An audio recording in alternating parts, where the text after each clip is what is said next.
All right, good evening, everyone, and welcome to Green White Checker TV, where tonight we have the Area 51 Indy Oval Series here at Pocono Raceway, and it will be 105 laps tonight. And right now on track is 105-degree track temperature, 66 degrees ambient, as drivers putting down their qualifying laps as we speak for tonight's event.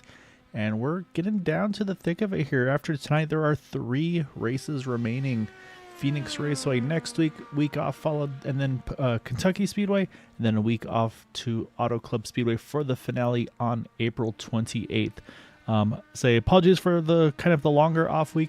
Scheduling kind of got mixed up a little bit, and so, but very glad to be back here tonight, get the final 4 races in the season, and be crowning a champion and not too far away. And with the championship right now, it is still Mark Murphy with a 65-point lead over Eric Schaus. Matt Wagner in third spot, 77 out of the lead. And then you got Nick DeGroot there, a 107 out of the lead, followed by Joe Branch in the 5th position, 151. It's a really tight fight, really from 5th to about 10th or so. It's less than, I think, about 30 points between that group. So really really good fight there for that top 5 spot. So we'll definitely be keeping an eye on that as well, not just the championship battle. So we've got just a little bit of time left here to go. Drivers still putting some laps down. Just starting to see the first laps click in here tonight. Again, 2.5 mile oval.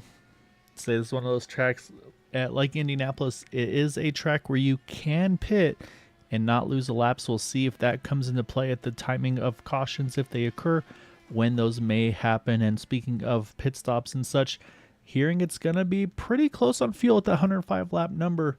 Drivers are saying full rich, full send, probably around 26 or so laps on a tank of fuel. So based on that, they might have to do a little bit of saving to try to get to that magic 105 number. So we'll have to kind of see what the strategies are for these drivers here tonight. Yeah, Gael, good to be with you tonight. It's Pocono is always kind of one of those tracks that's a wild card because it's such a high-speed track, and who knows really what they have in store until the end of the race. It's kind of one of those things where dirty air really plays a factor, and it could play a factor early on. You'll probably see a lot of drivers kind of playing around with the dirty air and trying to see what line works for them. It's a very hard track to pass at, despite it being such a high-speed circuit. So I don't think anyone's going to be giving away anything of what they know how to do during the race. And I think it'll be very interesting to see. I can't really pick a favorite here right now, but as you mentioned, the championship is very close from about 5th on back there. And the big question everyone's been asking all season is who can put Mark Murphy down? And it doesn't seem like anyone has been able to do that thus far because of his dominance thus far. Yeah, there have been a couple shots taken, but nobody's been able to really go after him too hard. I'm looking at the season, and he's right now the only multi-winner of the year with the 3 wins. Everybody else, of course, having just the 1 win. The ones, again, I mean, makes sense for second and third. Just looking at the numbers, Matt Wagner and Eric Schaus having 7 top 5s to Mark 8, and then also all 3 of them, though, having 9 top 10s. And also, Dooney mentioned that does include 1 drop week. So basically, that's dropping each of their drivers' worst races. Or Nick DeGroot's case, missed a race. So right now, it's showing all of his 9 races just because of that's what he had. So as the races continue, that's going to be something to keep an eye on, is which drop week maybe it does, and that could shake up the running order as well. And Andrew, let's say, I don't know if you know it offhand. We were talking about it a little bit pre-race, but this track modeled, each 3 turns modeled after a separate part of the track. I know Indianapolis is one. We're trying to figure out the other 2. I had mistakenly guessed Nazareth. I don't think that was right. I want to say the other one was Milwaukee, if I'm not mistaken. I don't know if you know those offhand or not. Yep. That you got 2 of the 3. One, I believe it turn 2 is labeled off the Indianapolis Speedway. Turn 3 is Milwaukee, and turn 1 is actually Trenton. If you think back to the Trenton track, I don't know the Trenton track myself, but that's what I hear. I know it's Trenton, Indy, Milwaukee, all the way around.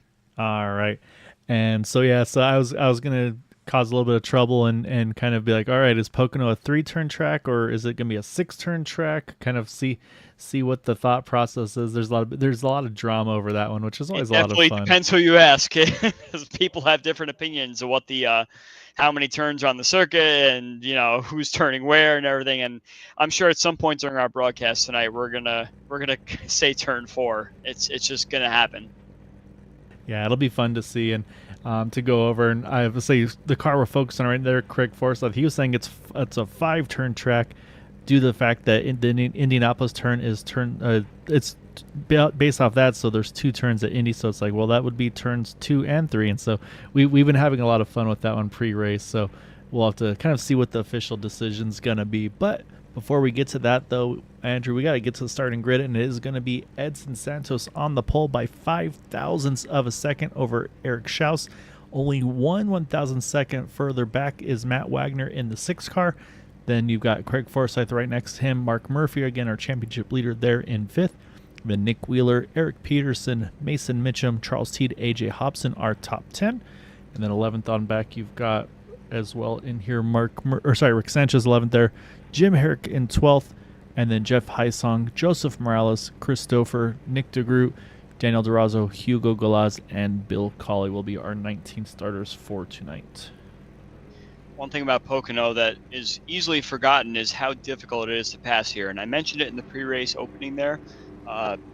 It's very hard to go from, say, 15th up to the front here just because of the high speeds and the different dirtier lines that everyone kind of takes around here. So a lot of these guys that had a poor qualifying, they're going to be looking for an alternate strategy to try and put themselves farther up front.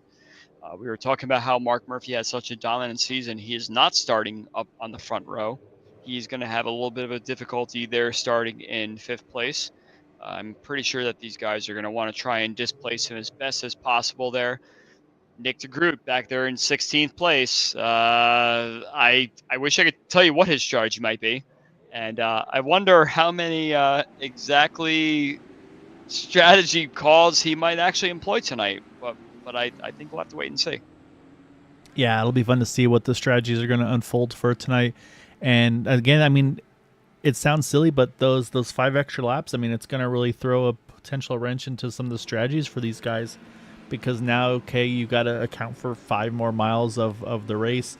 I was joking around with Matt and some of the guys pre-race, where basically the extra five laps here, which actually obviously more than 5 miles, is basically kind of the built-in green-white checkered for a normal 100 lap race. So that's the excuse I'm going to be going with here tonight. It's a good enough excuse for me. So no, it'll be a lot of fun. And also, we're gonna be mixing it up here tonight. We're gonna get confused tonight because we've got some dueling paint schemes in row number 2. You've got Craig Forsyth in that number 99, that Forsyth paint scheme. He's got 40 Racer on the side. However, Matt Wagner in the 6 on the inside, he's got that same paint scheme, except his shows Forsyth on the side of that car.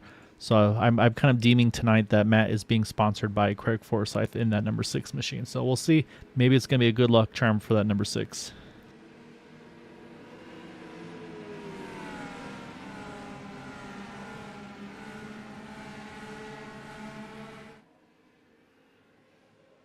All right, as the pace car comes out of turn number 3, you see the what turn 4 on the wall, or could it be turn number 6? It's up to you to decide what you want to have it be, but it's going to be Edson Santos leading the field here to the green. As the green flag waves, we are underway here tonight at Pocono Raceway as the 72 and the 20 lead the charge into turn 1 right now. I'm going to say Schaus has just a nose ahead. Now it's going to be that fight for clean air from 3rd on back. And a bit of a 4-wide situation there going down the front straightaway, which always happens here at Pocono Raceway. And cars kind of just bottle up, and then you never really know how it's going to turn out, but it looks like it's going to be a single file situation going down towards turn 2. Yeah, it looks like Edson able to grab that spot going in. Matt Wagner's going to try to jump ahead, though. Got that draft, got the inside lane. You can see in the back there, very busy, but so far so good through the tunnel turn as well. And then again, now tires temp starting to build up, but this is an easy turn to overdrive, drift a little wide. But again, looks like so far so good. Lap 1 clean. Matt Wagner going to lead that first lap. Yeah, that cold tire situation that you always get at the start of the race. Not really sure how your tires are going to heat up and everything, but everyone seems to have made good progress. Looks like Christopher has, as usual, picked up a lot of positions there at the start of the race. He's already up to P6. I honestly feel like if we get the opportunity, we should almost watch that opening lap from Christopher's point of view if we get the opportunity, because you're right. He gained 9 spots on that opening lap. That's just incredible. I mean that's the confidence in knowing what that car is going to do on the cold tires, potentially in the dirty air, having the right adjustments for the car in that situation. He's probably already had to dial in some adjustments back to now with those tires warming up. So, yeah, 9 spots gained in a lap is nothing short of incredible. That's a hell of a first lap. Yeah, I think one of the things you got to consider is that he knows everybody around him is going to overdrive. So if he just kind of dials it back a little bit on the cold tires and just kind of make sure he makes those corners, both turn 2 and 3 in particular, once those tires really start to warm up, if he knows everyone's pushing wide and he kind of already predicts that everyone's going to do that, it's a very easy way to pick up spots. And that's kind of what catches people out at the start of races, is not remembering how cold the tires are. And I think he did it to perfection. Looks like he's actually going to be going for 5th place here with Mark Murphy down the front straightaway. Yeah, and you can see they're both trying to fight for that draft right now. You can see they're both trying to steal a little bit of the draft. Now it's more in Mark's favor. However, Chris is going to have that inside line, and then it's just that you're at the mercy of where that car in front of you is. Do you have the draft? And you see once more stay side by side, and that draft train is going to kind of again benefit Mark Murphy, although you see a little connection issue there, and Stouffer's going to fall back in line there. And we've seen, unfortunately, I was talking to Mark a little bit pre-race, and he had mentioned there were some storms in the area recently, and so basically the internet he had just kind of disappears. Actually, we're going to go back here as we got a good little fight now. AJ Hobson trying to make a move on Stouffer, and that just shows the momentum shift there. He had to back it down a little bit. AJ Hobson saw the opportunity. He has to jump for it, and here comes that snake down the front stretch that we are so used to seeing it here in Indianapolis. I was checking to see who's kind of riding that dirty air train in turn 3, and it looks like Jeff Hysong actually managed to figure out something there. He had a little bit of a run going down the front straightaway at some of the guys that he's battling up in front of him there, and unfortunately he couldn't really carry it into turn 1 because I think he hit just a little too much tight going there into turn 1, but he lives to fight another day, and I'm sure Jeff will try and measure what the dirty air situation is for these guys up ahead of him. As you see, he dies for a little bit of clean air there. Yeah, no, it's going to be interesting to see the strategy. You saw Nick DeGroot as well in 3 running very, very low there as well, just trying to keep that cleaner on the front wing of that car. And so, yeah, so it's going to be interesting to see how the strategies play. We talked about the fuel possibly being a little bit tight, so wondering if right now Edson's probably really happy being that second car in line, able to save some fuel, let Matt Wagner set the pace, burn the extra fuel in the number 6 car. And I think you see the same with Schaus and Craig Forsyth. Same thing. I think they're pretty content right now. They don't want to push too hard, burn all that fuel up. And there's going to be the others that just, they want to get forward and then start to think about that strategy. And I think that's where we saw AJ Hobson, Christopher. They want to charge forward and then start thinking about fuel. They don't want to be in the teens, kind of work on the fuel mileage there. And see, here goes Stouffer. He's going to try to run that top side here through 1 and 2. And again, stealing a little bit of draft off of that number 69 in the front, Mark Murphy. And you can see right there, you can see as soon as Mark Murphy cut to the bottom, I don't know if you could catch that there, Andrew, but as soon as he did that, you could see the wash off of that number 4 car. Had to get out of the throttle or else he was going to drive right up into the outside of that 13 car. That's what we talked about for that aero tie. I mean, that was a perfect example of it. Well, it's not just actually the 69 car that had that. It was actually Charles T that was side by side with Christopher going through turn 1 there. It looked like Charles T had a little bit of dirty air and he had nowhere to go but to kind of push up the track a little bit.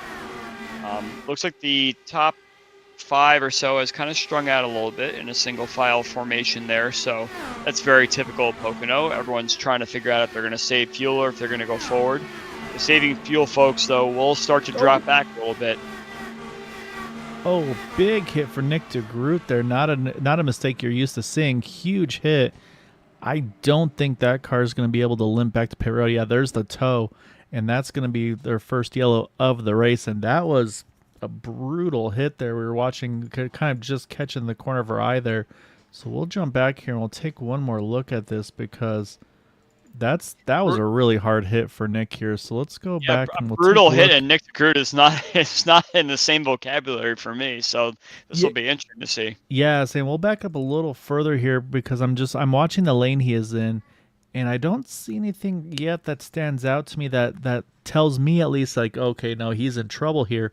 He's running that third seam. You can see each seam individually, pretty obviously, but then I think maybe it's right there. You see that votive or the VRL car in front, and I think he just washes up.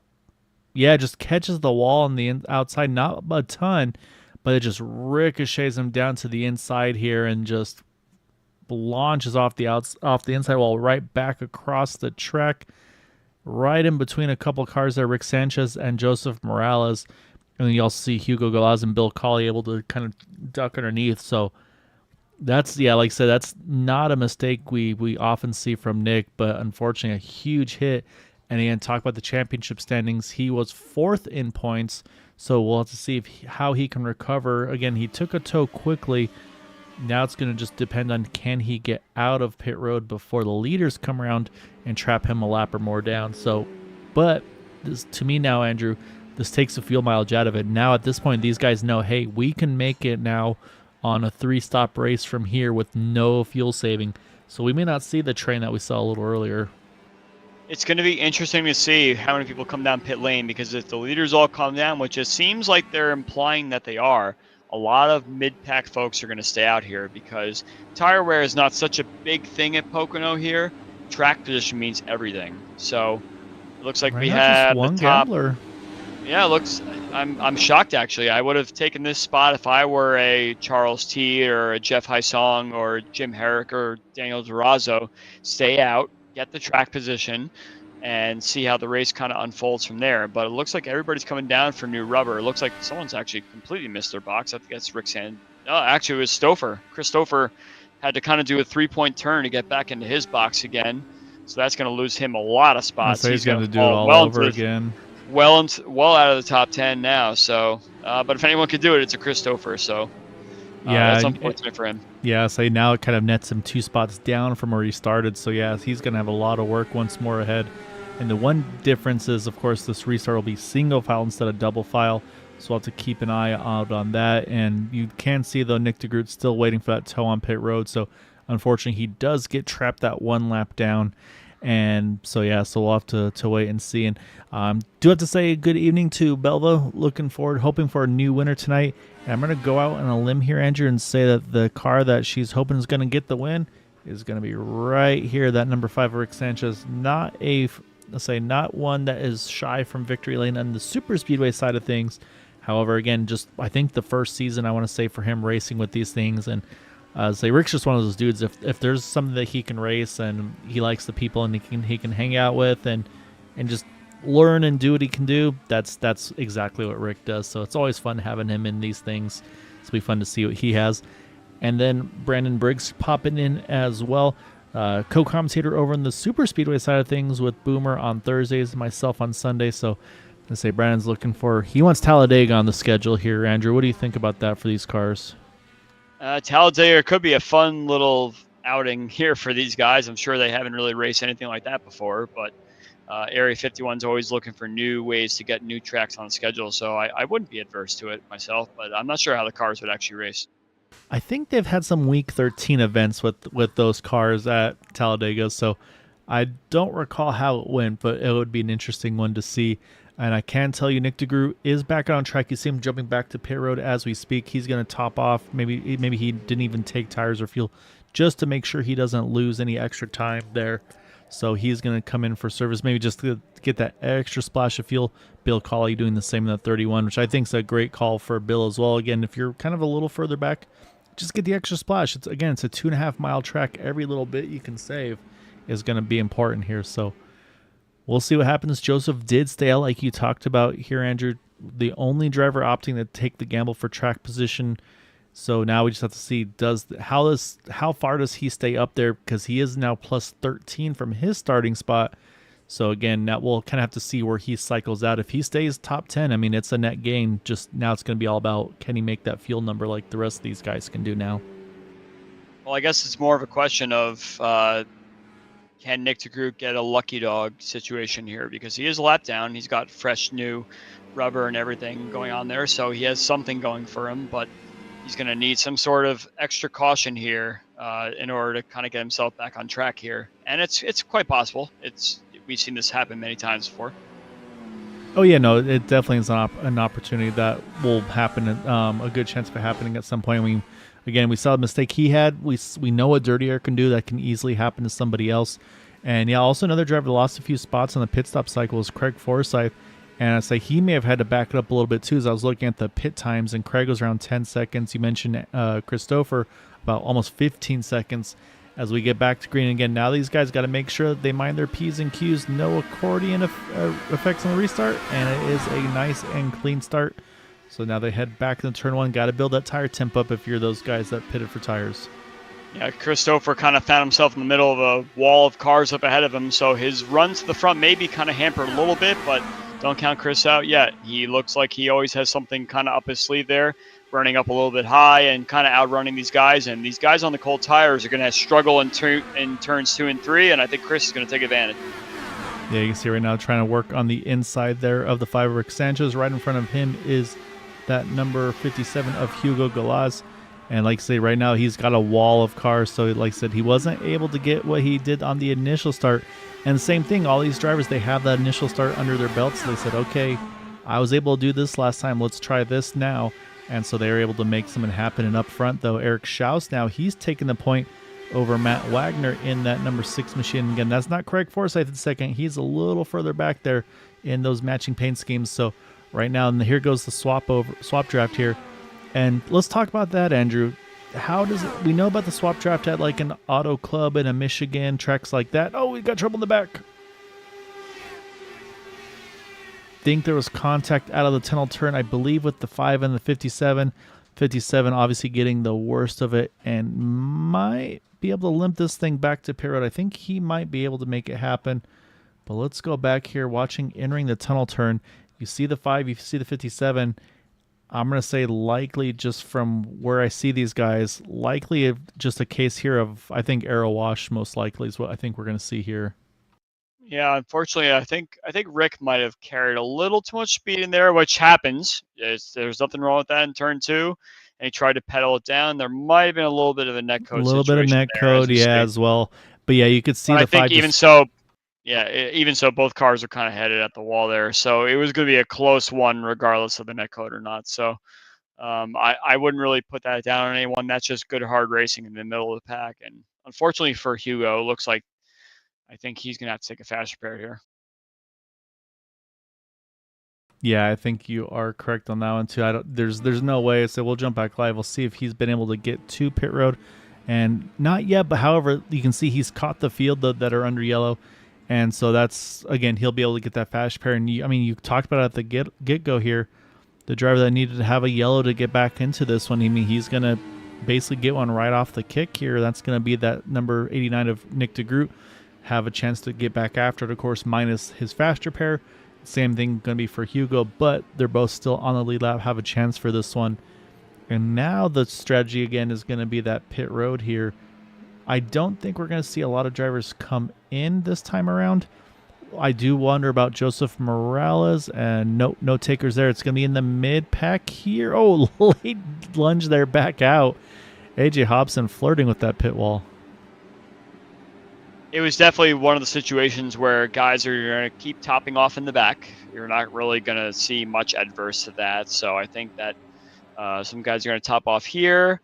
But unfortunately, you're just sitting there in the back in the dirty air. And we saw what Christopher had to deal with on the restart. If you have a little bit of a kind of a wall of cars that are ahead of you and don't really know exactly how you're going to fare there. But these guys are all just, no one's taking tires. Everyone's just doing a quick splash of fuel. And that gives actually a lot of opportunity for some of these mid-pack guys, or mid to, I guess, around like the 10th to 15th place guys that may not have pit, to jump up a few spots and see what the track position's like a little farther up. Someone like Daniel Durazo or Jeff Heisong or Eric Peterson. I was about to say, I was going to say the same thing there for Daniel Durazo. He's now up 10 spots into 7th from that move. So right now he and Joseph Morales, the highest climbers because of their pit strategy. And I don't know if there's a big gain by pitting on lap 14 now versus the lap 9, so we'll kind of keep an eye on that. And the other thing I got to mention, we don't have everything official yet, but we'll jump over to this number 40 4D Racewear car. and there are some things in the works. He's been showing me some stuff. I say if you're part of the Area 51 Discord, he's got some requests. Maybe what type of glove you like the best. Namely, I want to say it's like the wristband area of the glove. So the long glove and the short glove. Yeah. So Andrew, if you haven't done that, put a vote in, because that might play a role into what gloves get brought into play from 4D Raceway.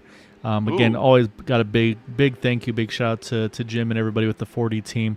Like I said, they've been a huge supporter of the broadcast of the league, and obviously we've seen that logo on a lot of vehicles within this league, other leagues. Even saw one of the 4D Raceway cars in the 12 Hours of Sebring this past weekend. So I'll say Jim's definitely doing a lot with his company and the products that he's got coming out. And again, I can't spoil them yet because they're still in the works, but I can tell you there's definitely some great stuff coming soon out of that 4D Raceway camp. So looking forward to it. I'm gonna have to figure out what I want to kind of do some impulse purchases on, because I know my hands were sore after the 12-hour, Andrew. I made a bad decision to do a two driver 12-hour race, and yeah, I was feeling it at the end, and I think I would have been a lot happier with some nice comfortable gloves to kind of just have that little extra cushioning. Well, I'm glad you asked me to race with you, because I could have been a third driver there, but I guess I'm not good enough. Oh, well, now that I know you're available, I'm gonna be taking you up on that offer, because it just happened to be this one time. I'm usually racing with my Team Camara guys, but in this one instance, you could have asked me. I would have jumped in and helped. But are you saying the voting is still open right now? Because I have not put my vote in yet, and can I really tip the scales if it's just my one vote?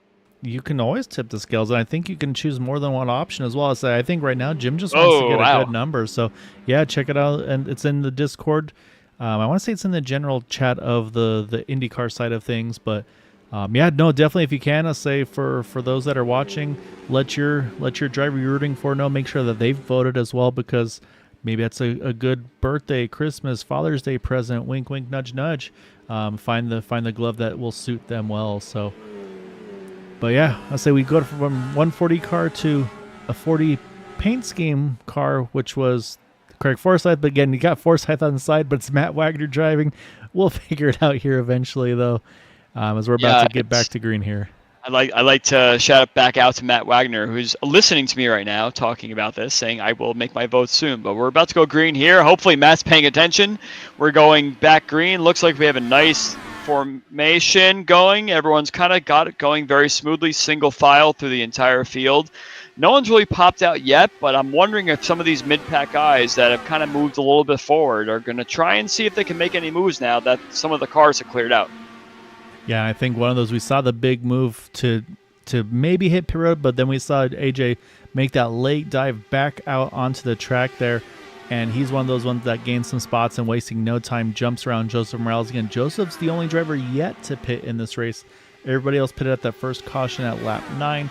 And then from Craig Forsyth on back, pitted at lap number 14. Craig right now in the 9th position. So right now, like I said, everybody's starting to build that pace back up. Here goes Eric Schaus one more time. He's going to take a look back inside. And before we had that yellow, and I'm not going to bring it up yet because we got some really tight battling here at the very back of this main pack here. You've got Hugo Galaz there. You got Rick Sanchez, Mason Mitchum, Nick DeGroot there, Bill Colley as well. It doesn't matter where you are in track here. You're going to try to get all you can here, but they got to make sure they get reorganized because they don't want to lose that number 40 car in front of them. What a great opportunity for Joseph Morales. He hasn't pit yet, and track position is everything in this Pocono race, and he usually finds himself kind of mired in the mid to the back part of the pack, but now he gets to race up front with a little more clean air than he's used to, and yes, his tires are slightly more worn than normal, but he gets quite an opportunity here to see what it's like to race with the guys up front. And coming from someone who used to race in a position like that, it means everything to try and see what the guys ahead of me are doing and what kind of lines they take and just learn from the best. So that's only good things for Joseph Morales. Good to see him up here, and hopefully his strategy plays out and he's able to kind of keep up with these guys up here. The car I've been watching is Daniel DeRozzo. He just about found a little bit of room to squeeze in there between Teed and the wall, and I think he thought better of it at this point in the race. But you can see right now he is going right there. You can see the sparks flying. He is running as high as he could there in turn 3, and again he's just trying. Here comes the snake again. You can see these guys That's Matt Wagner right there up front. He's trying to break the draft. Everybody's chasing. Look how far that snake goes. It goes all the way from the front to the back of the pack, because that's how much the draft matters down these very, very long straightaways here after turn 1 or after turn 3 and turn 1. I'll see Mark Murphy. We mentioned the connectivity issues. His is starting to kind of reoccur a little worse now, so that's going to be a little concern for Christopher's, the next one behind him. However, also Mark's dropped about a second back off of Craig Forsyth, so there's that little bit of a wiggle right now between the two of them. So they have to make sure that they don't drop again. That, to me at least, Andrew, 1.5 seconds or so is kind of the magic number for draft versus no draft. So I need I'm loving the lanes that we're seeing out of these guys right now. Yeah, well, one of the things with Pocono for sure is that when you have all the stack up like this, and the guys that are kind of running side by sides, like kind of marginally, but mostly single file, it gives opportunities for Murphy and Stouffer to catch back up to the pack again, because everyone's got to kind of lift to find out where their car works best in turn 3 in particular. And you could see that just in the last lap, they've closed back up to this pack again. So it's very hard to get away around Pocono unless you're really, really working on some sort of swap draft situation. It doesn't really seem to have been that effect so far. And of course, the snaking situation that we see going on with the leaders kind of breaks that group up even more and gives more opportunity for guys that may have fallen off the back of the pack a little bit to kind of come back up again. But once they come back up, they also have to figure out what the guys around them have been doing to get back a few more spots. So it kind of has broken this group of top 11 or 12 up a bit, but it's not so bad that they haven't lost the pack and can make up a spot or two here or there. Yeah, and right now I saw AJ Hobson. He made a big move on the front stretch there. You could see between he, Charles Teed, and Eric Schaus, it was really tight. Look how well Eric Schaus there ran the inside lane, was able to clear Charles Teed, and got a huge run as well off the back of that 4 car. So we'll see what they try to do. And yeah, here he goes. He's going to take a look entering 1. And again, now they got to be looking in front of them, see where are their competitors. And it was close between the two of them, but it will be Schaus grabbing that 3rd spot. But here comes that 4, going to try to get right back after him. I'm trying to see that. I believe Joseph Morales is starting to struggle a little bit now, racing next to Charles Teed.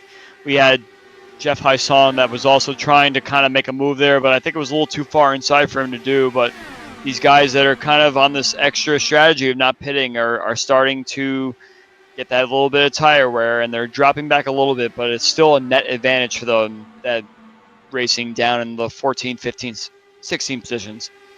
Yeah, no, exactly right. And of course, the other thing, too, is, again, you can pit here without losing a lap, so there's not as big of an advantage of being able to pit later. But the one advantage could be as we get, it saw there, Rick maybe just kissed the wall there a little bit off of turn number 1.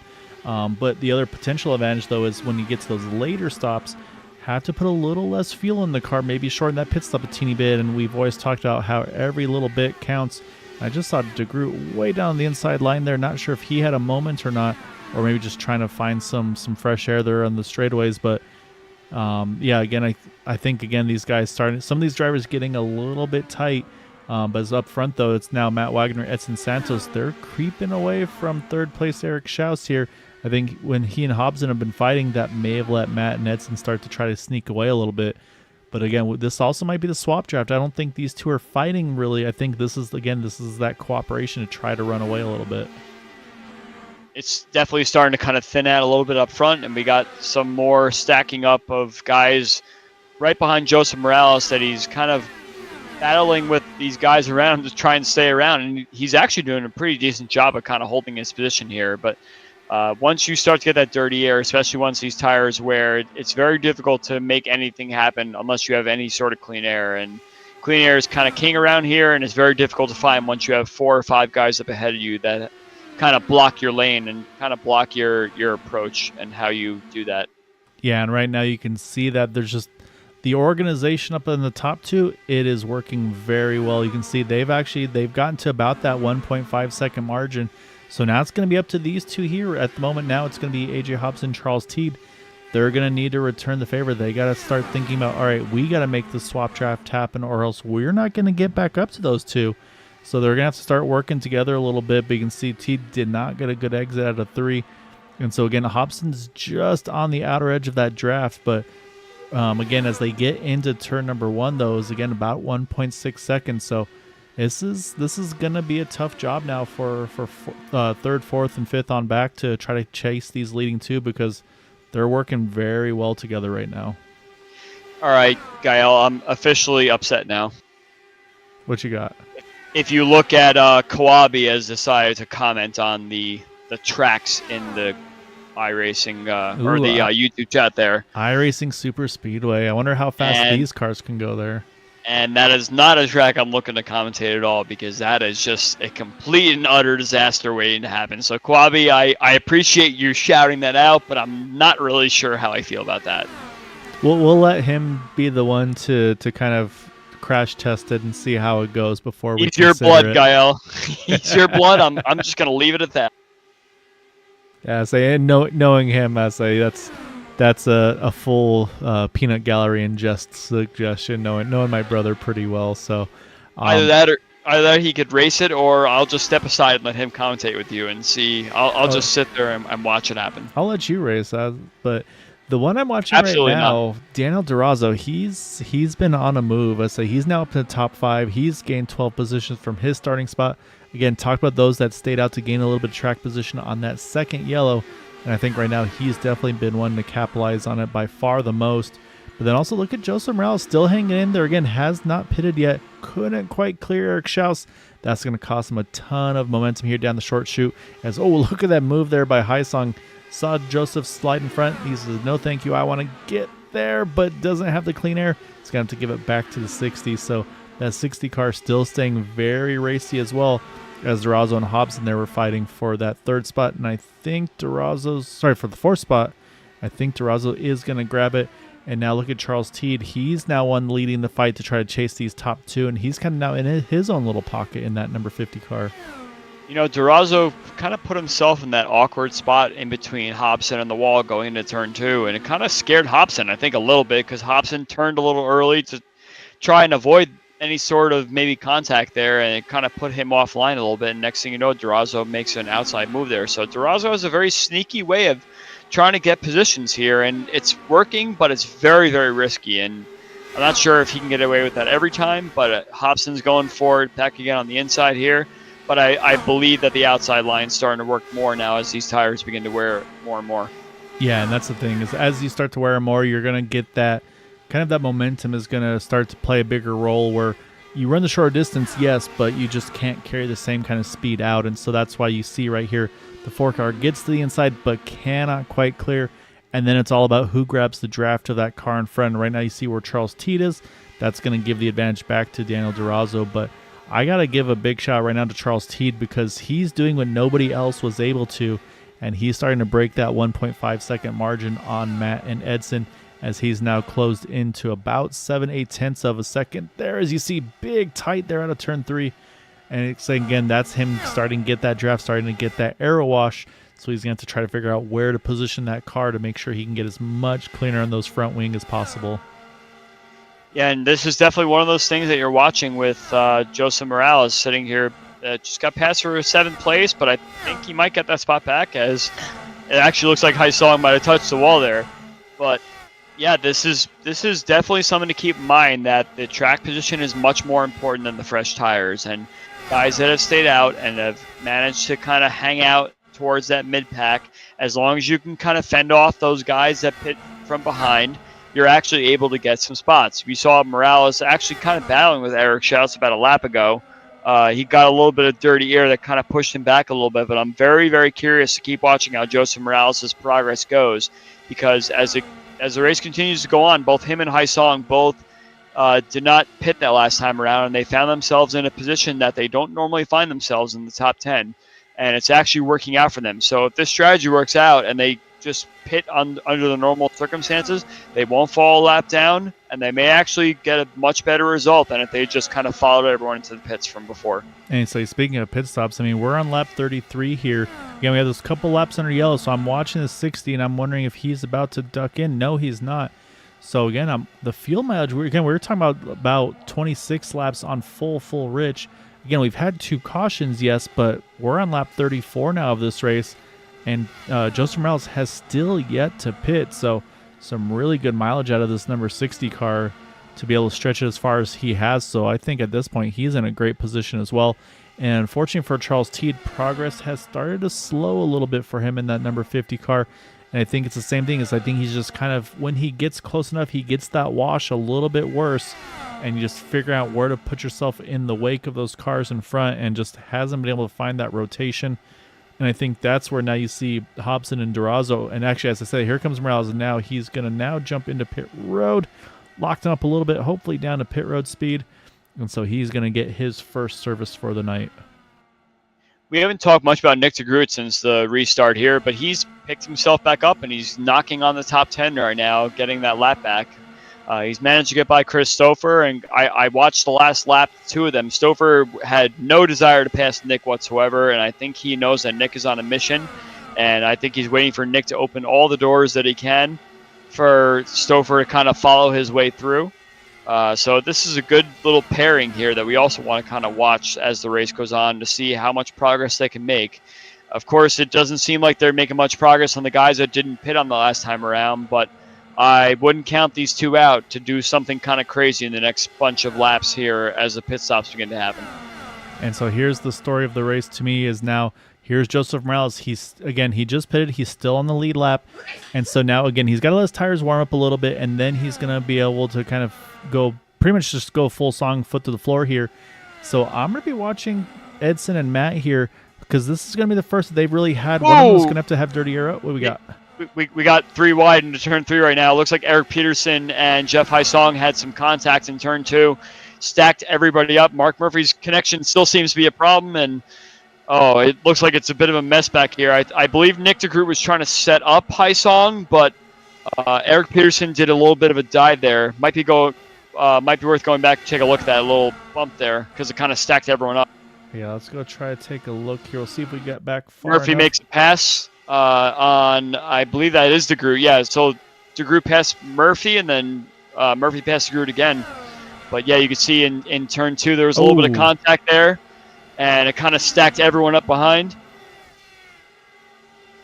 Yeah, they had to all. No one knew where to go. Everyone was kind of like set up for how they're going to take turn 3, and all of a sudden it just turned into a 5-car pileup going there. But this is a bunch of guys that didn't pit and then have pit that all have now come together in a certain point. And it's going to shake up to be very interesting once these guys decide to pit and then the guys that had pit before come forward. So watch this bottom of the top 10 battle very closely because you got a lot of championship contenders and good drivers here. Yeah, no, there's a lot of big names in that group. You see Mark Murphy now leading Nick DeGroot, Nick right on his rear wing. And that little bobble's really separated these guys as well because you can see Murphy and DeGroot there. Peterson and Stouffer are about a second back in front of them, or behind them, I should say. Forsyth, same thing. He's in his own little island just in front of these guys. And then up front, I was talking about the potential with that number 60 car. And here's Joseph Morales. He did get passed by Edson, and Matt's right now side by side with them. But I think this whole process, look at little by little, Charles Teedy starting to creep back into the mix. You see Hobson and Durazo doing the same, Schaus dragging along as well. So again, now that we've seen that you can pit and not lose a lap here again, because Joseph Morales, he was not in the top 3 or 5. He was a little bit further back and still came out in the lead lap there. Obviously dropped behind now. However, and there's my answer. I wonder if this is worth maybe trying to do a little bit of short pit. And you got 3 guys coming in, Hobson, Durazo, along with Matt Wagner, apologies. And I think they could go further, but I think this is you know what? I think we're going to be better off if we come in early, stay on the lead lap, kind of working the road course schedule here where you basically kind of work the laps backwards now. Yeah, I find it interesting that it looks like Morales did lose the lap there. I wonder if he had a bad pit stops cycle. That I think he just couldn't there. break the draft was the problem. Okay, so that he was that out ahead, and then they chased him back down. Yeah, so it looks like that tends to be the same strategy that we were discussing before. But it seems like a lot of these guys are going to be pitting probably in about the next 8 to 10 laps, I would imagine. So it would all kind of cycle back again. But yeah, you see Wagner and those guys pitting right now. We got more cars coming into pits as we speak. So I think pit stops are just going to begin to happen naturally here. And I think even if someone had pit a little bit earlier, if they can't really find a way around, I think they're going to try and pit to see if they could jump someone later on down the cycle. Yeah, and I think these are all the lap 9 guys that pitted under that yellow. Again, Morales was the first because he had yet to pit at all. And so now I think Craig, now Mark Murphy, these are the guys leading the lap 14 drivers that had yet to pit. So, and again, you can see right now, looks like they're just going to continue to go a little further. And that's going to be where we need to start watching lap times, as well as Mark Murphy just right now puts down the fastest lap of the race of 41:17. So again, right now you're trying to get that big, kind of those big overcut laps, if you will. And look right in front of Craig here. He's going to steal some draft there. I believe that is the 18 of Jeff Heisong that's right in front of Craig. So this is going to be an opportunity for them to steal some draft of that car in front. Maybe one of those things where just pull as hard as you can, get as much draft as you can, and then dive in before you really start to feel the effects of that dirty air. So, yeah, strategy is going to be very interesting here over these next couple laps for these guys that pitted at 14:15. I'm wondering where Matt Wagner is going to cycle out compared to the guys he was racing. He was swapping with. He's right now with Edson still, and again they've got about that second and a half on Teed and Hobson and Durazo. So they're gonna have to basically, they need to start doing the same swap drafts to try to chase those two up in front. As Durazo last lap, he put down the fastest lap of the race of 41:15. So yeah, pace is definitely picking up. Peterson and Galaz are both on pit road as we speak, getting their services done and down and away. And looking at pit stop time right now, it's looking like roughly around upper 8 to 9 second pit stops here. So again, these guys that are going further, like Forsyth, Mark Murphy, looks like DeGroot has decided to jump in too. If they can go further, that final stop, I feel like, Andrew, they could maybe put that little bit less fuel, maybe gain about a second or so. So I'll have to see if that comes in as a potential way to gain some track position towards the closing half of this race. I believe Murphy is coming in this lap, so he may drag Forsyth down with him. I don't know about what Stouffer's strategy is right now. It seems that he's kind of working. He was working with some people before, but he may have been saving fuel along in the process there so that he didn't have to worry about it later on. Stouffer stays out, so I think he's just going to lead a lap here and see where it leads him in the next few laps. But yeah, it looks like we're going through a whole pit stop rotation here where we thought people might have been saving fuel. It doesn't seem that's the case. So no, I don't think so either. And you mentioned Murphy; he is in pit road. Sanchez, Colley as well, and then just focus on Nick Wheeler's. I saw him coming in. I worry he may be our first penalty. That looked really hot to me on pit entry for that number 88 car. So we'll keep an eye on the pit stop times. So far, everybody's been able to mind their P's and Q's, no penalties. You see Craig now, he's going to peel in. He was just catching the draft of Joseph Morales. Now he comes into pit road, and that's going to bring Stouffer as well as Mitchum. Jim Herrick, though, he's going to stretch his legs in that number 40 car as we start lap 45. Looks like I'm watching these guys come in there right now. I want to make sure that they hit their marks and everything. It looks like Stouffer had issues on the last pit stop, so hopefully he jumps in this box nice. Looks like nice and clean in the box, up on the jacks, gets new tires. Looking also up here at Mason Mitchum, clean in the box. I don't know if Mitchum is taking tires. Oh, yep, he is on the jacks. I didn't see him go up there, so it was just the angle I was looking at. But it looks like these guys are going to fall back a little bit handily. Back over to, I believe Jim Herrick has not hit yet. Yep, he's in right now. Jim Herrick has now come in.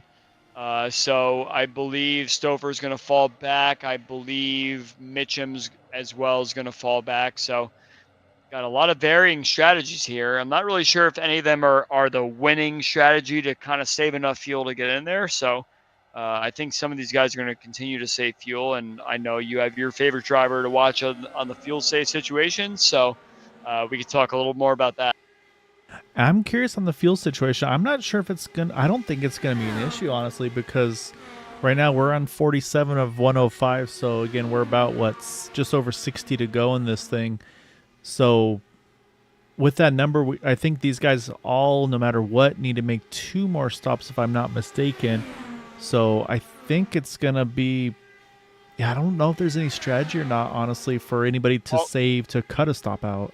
Yeah, I think if you're people that just pit on this last go around here, like Jim Herrick, even looking back at Mason and Christopher and those guys, they have to save some fuel for sure. And if you're kind of just sitting in no man's land and let's say 7th or 8th place, just battling with someone, I think you could save a couple of teaspoons of fuel in each corner and keep doing that for the next 52 laps or so. And if you do that the right way, then you could split this until a 28 and a 29 laps stint here, and it's possible. It's very much a stretch, and you always need a car around you in order to do that.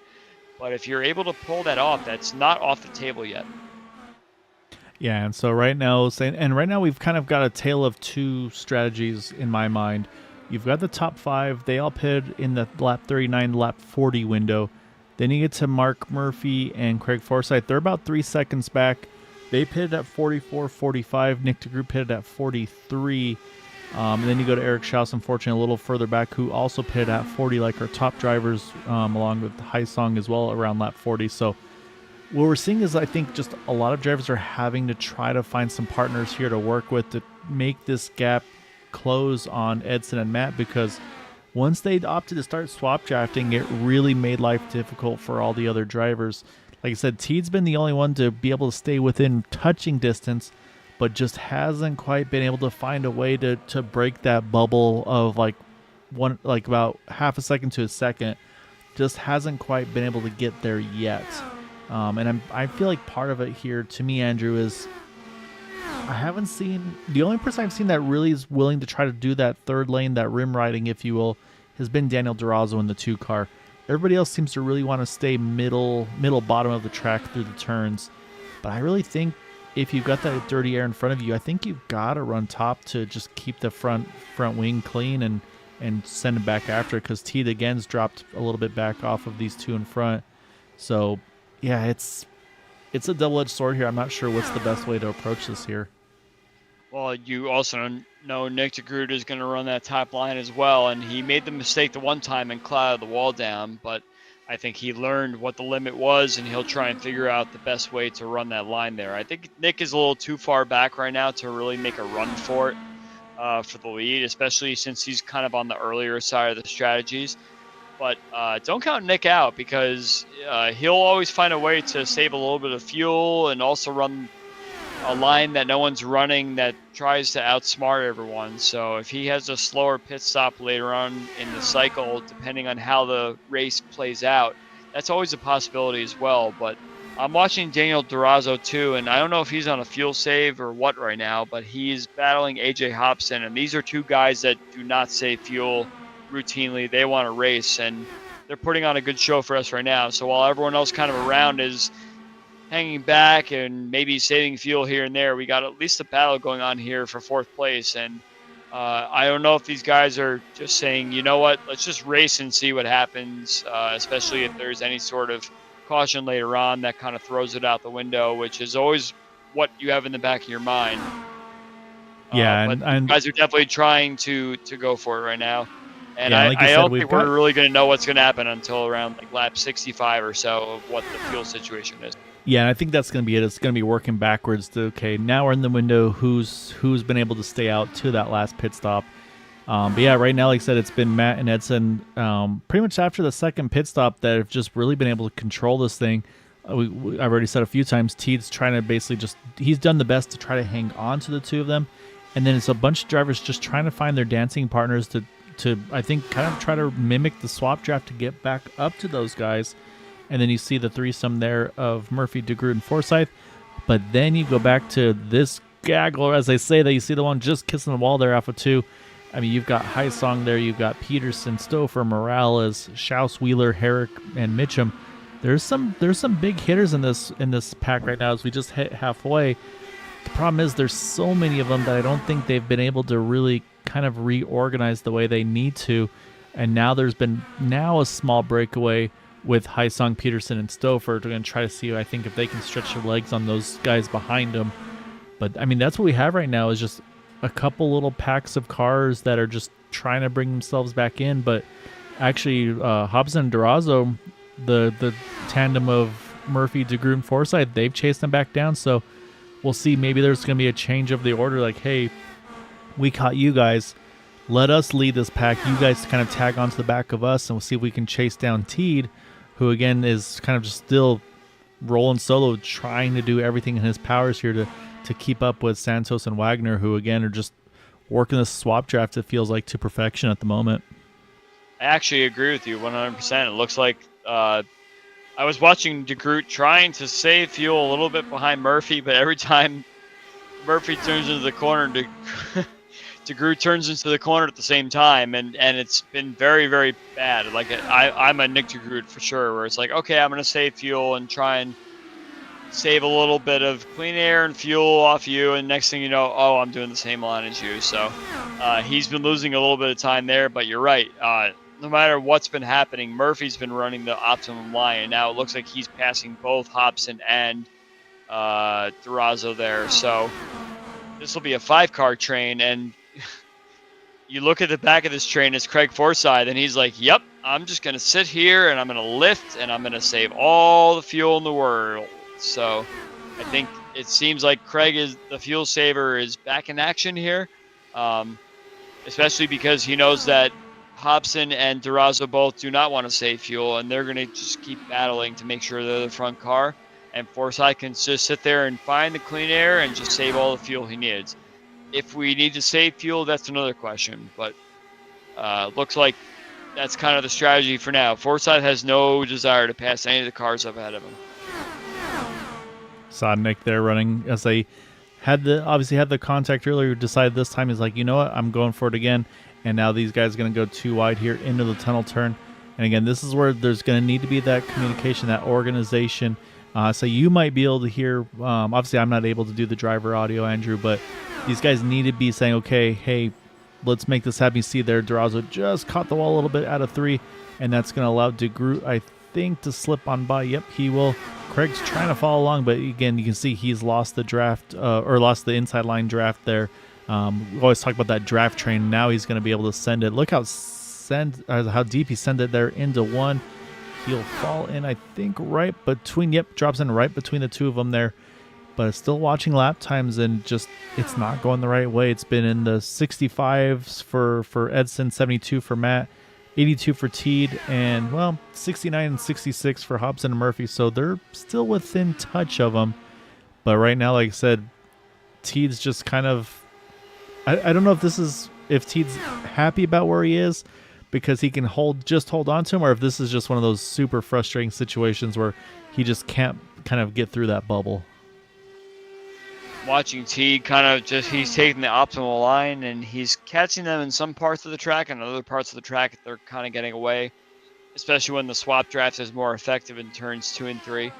I think he catches them more in 1 and 2 when they're trying to figure themselves out of where they want to place themselves. So Teed's burning a lot of fuel right now, but he's kind of maintaining himself. He's not putting himself in a spot where he's battling with the pack behind him. So I think it might be okay for Teed for now. If he has a better pit stop, perhaps he gets a little bit closer and then he could save fuel on the next run. But I don't really dislike where Teed's at right now. He's just kind of running his own comfortable race. He sees the cars ahead of him, not really pulling away too much, and he can kind of measure his race from there. And this gives us a great opportunity is to run through the field here to show off our drivers and the paint schemes, and if they actually come up correctly like they're supposed to. I'll try this again here. And so we're going to start off with, well, it was Matt. Now it's Edson Santos, our pole sitter. So we're going to start off with that number 20 car. Started first, running first at the moment. Matt Wagner started in 3rd, running in 2nd. Then Charles Teed up 6 spots into that 3rd position in the number 50.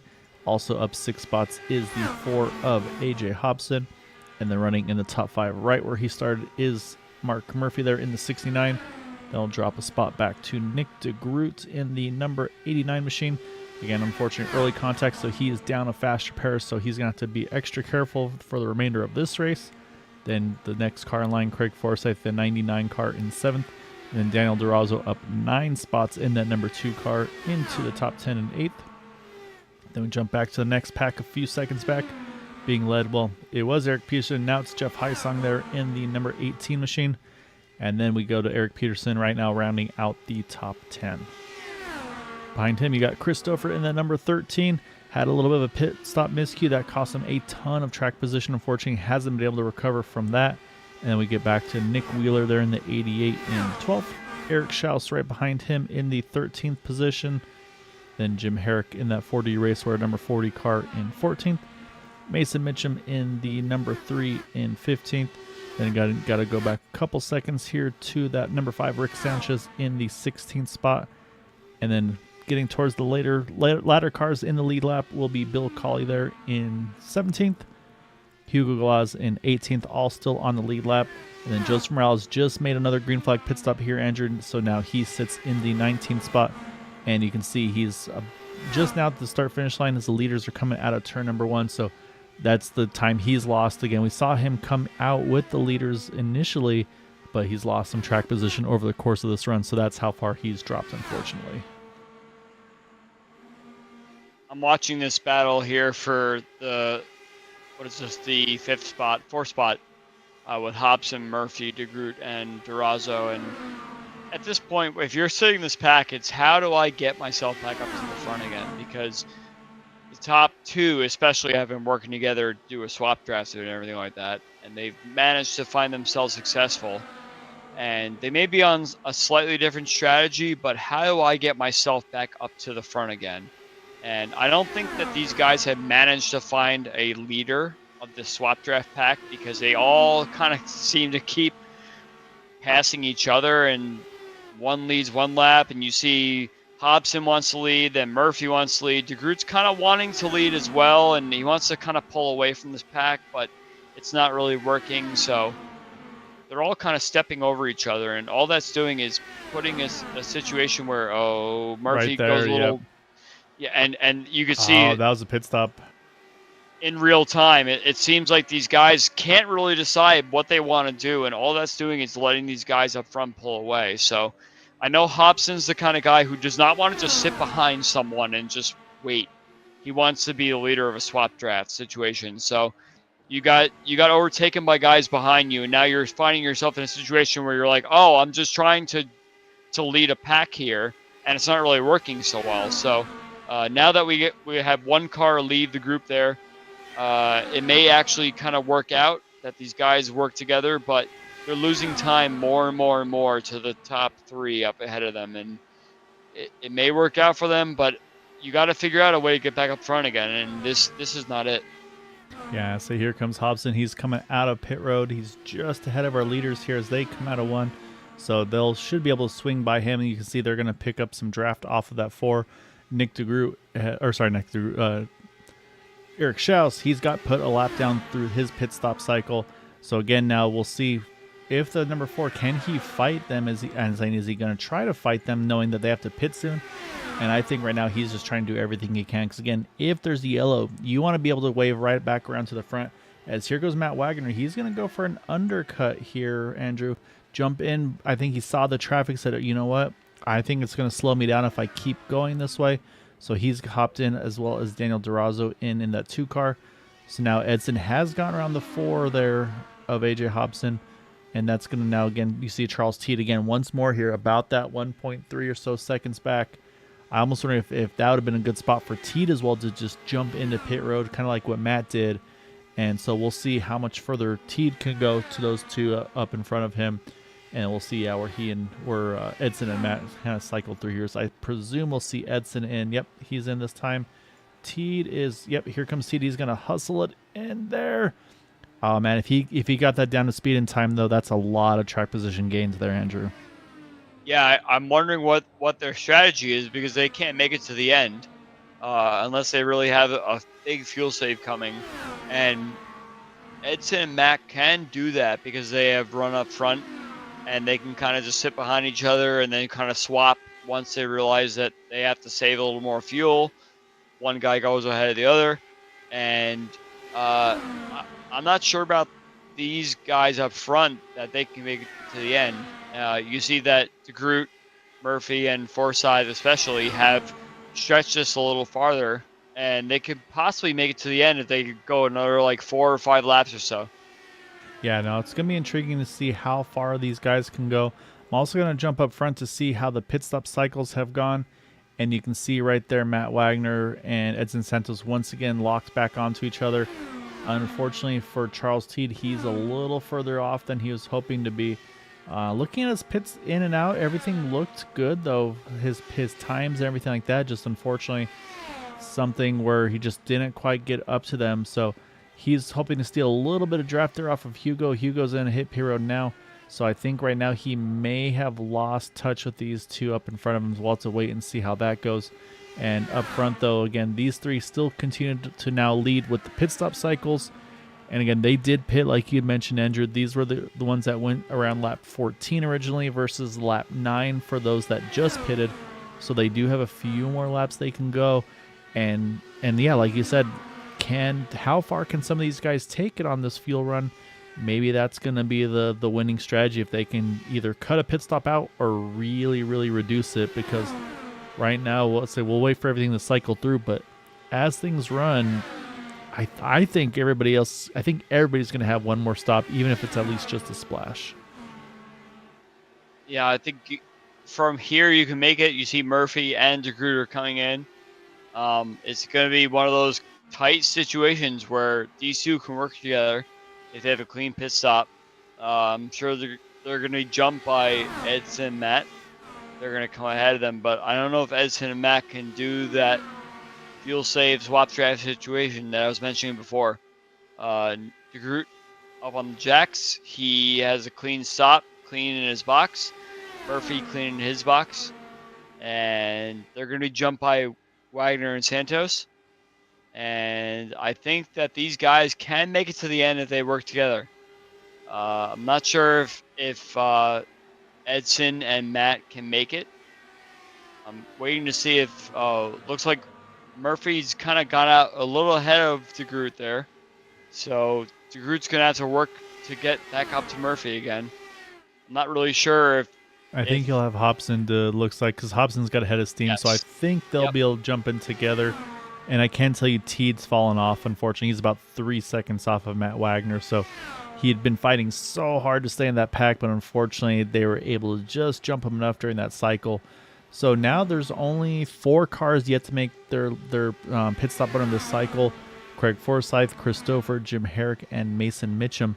And I noticed, we always kind of tongue-in-cheek, but also because he's very good at it, Craig pretty quickly was very happy to hop right back behind that 36 of Eric Peterson right in front of him.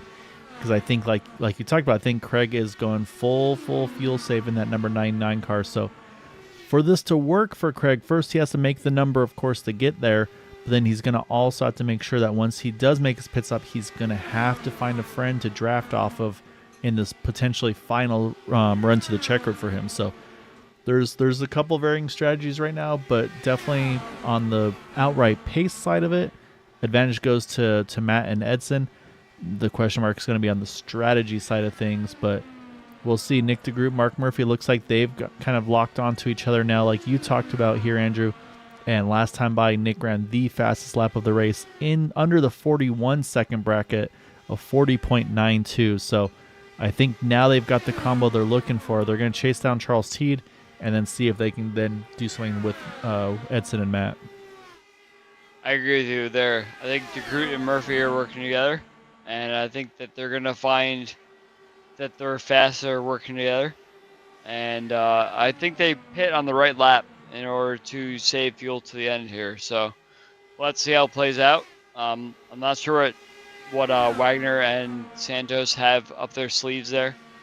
They're working together, but so are DeGroot and Murphy. So let's see who saves the most amount of fuel to make it to the end. I think Murphy and DeGroot are doing a swap right now, try and catch up to Teed, like you said. And we'll have to see what kind of plays out here.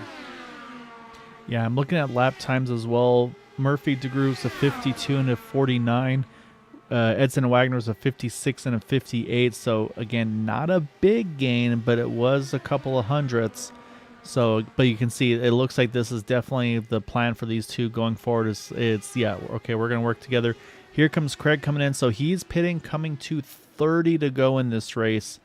So if he can run another 30 laps in this final run, this would be the way to win this race. And so in my mind, the guys pitting now, I think, are the only ones who have a chance to make it from here without a pit stop going forward. So Forsythe, Stouffer, Mitchum, and then Jim Herrick. He's going to go even another lap, so he could be even better on fuel than these guys. It's just going to all depend on that track position, though. So for Herrick, though, the problem is he's going to be heading into the tunnel turn right now. Matt Wagner and Edson, they're coming out of turn one, so he does not have a big lead, even with the pit stop advantage at the moment. So, yeah, this is going to be fun to see. You look in the background there, Charles Teed, here they come. You see the 50, you see the 69, you see the 89, you see the 4, and this was the issue for Craig Forsythe here. No friends, gets a great pit stop, but now has nobody to work with here, so he's going to be burning more fuel than he wants to. And I think right now, what Craig's doing here, look how far back he's dropping.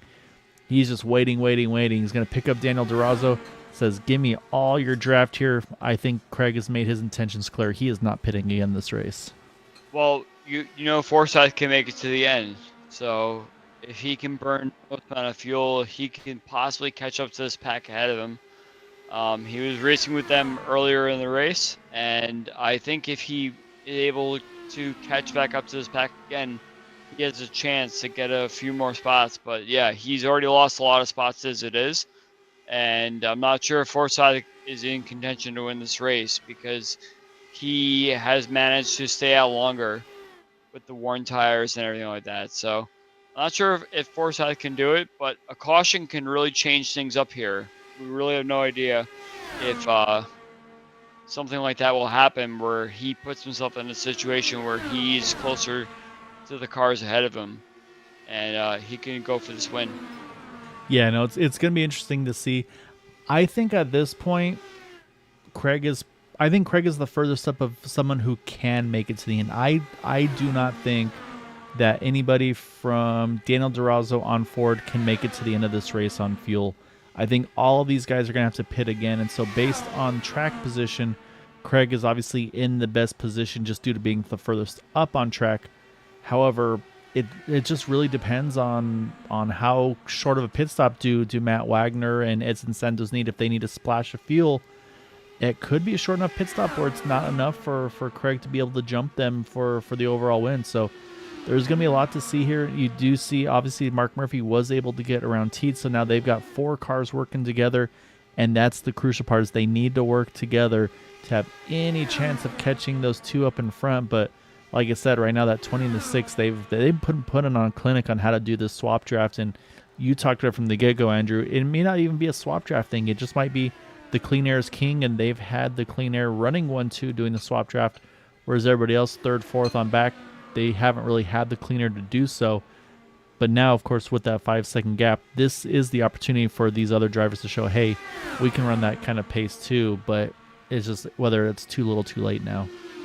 I think I saw actually DeGroot touch the wall last lap coming out of turn 1, but I don't know if that's hurt the car at all or if there was a little bit of kind of like a sneaky play there to kind of hang in the back of that pack there and save a little bit more fuel, because I think this is going to come down to exactly that. Like, how much fuel did you save during that run there?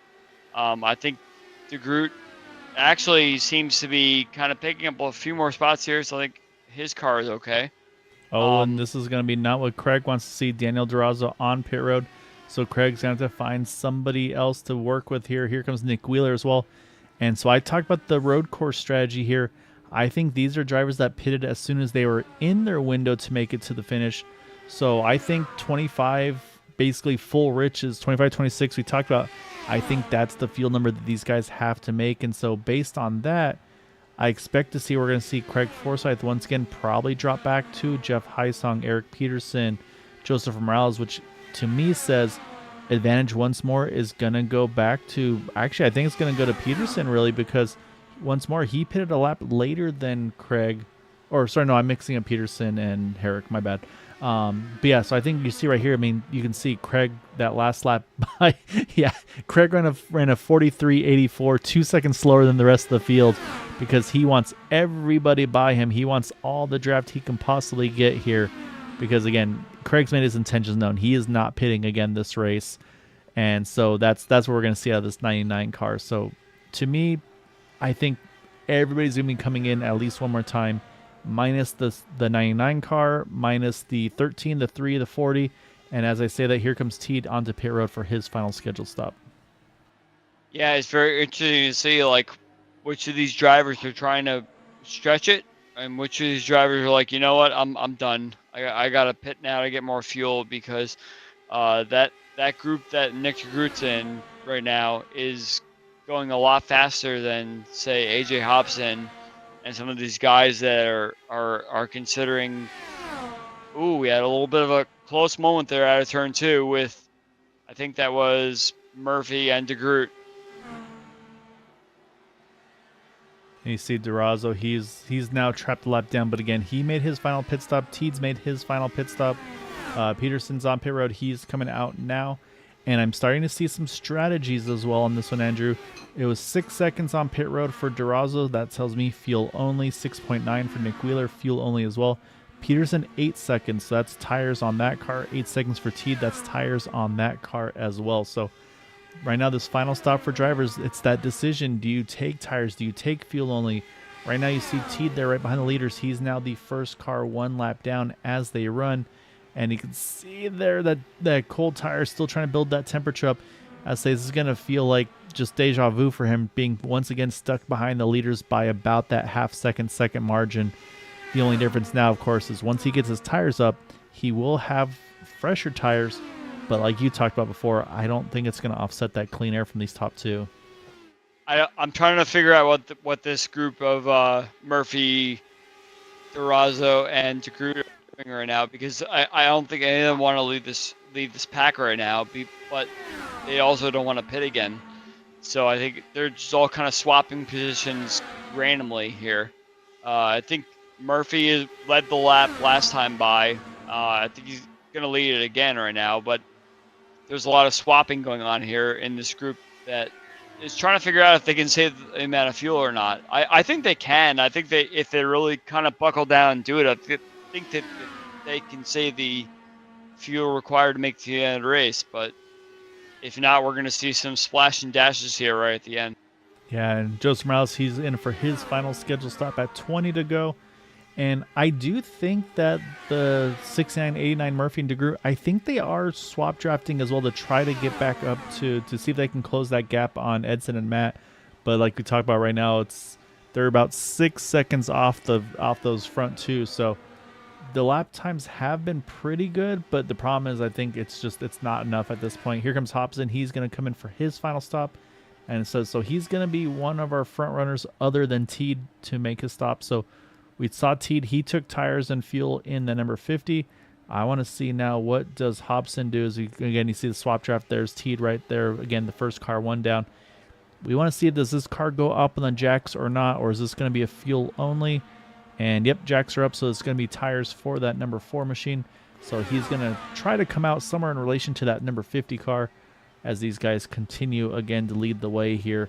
And like I said, it's been a clinic by these two so far, but again, like you said, late caution can come into play. Mistakes obviously will happen. They got to make sure for that final pit stop they cannot make any mistakes. And also, I mean, if one of them gets a better pit stop than the other, that could change everything where they lose the draft with one another, or one decides to take tires, the other decides to take fuel only and separates them that way. So there's a lot that could happen in this remaining portion of the race. And I'm going to jump back once more to Craig Forsyth, who yet again, he's lost all of his drafting help in that 99. And so looking at lap times, and still a decent lap time. You see he's running a shorter distance here.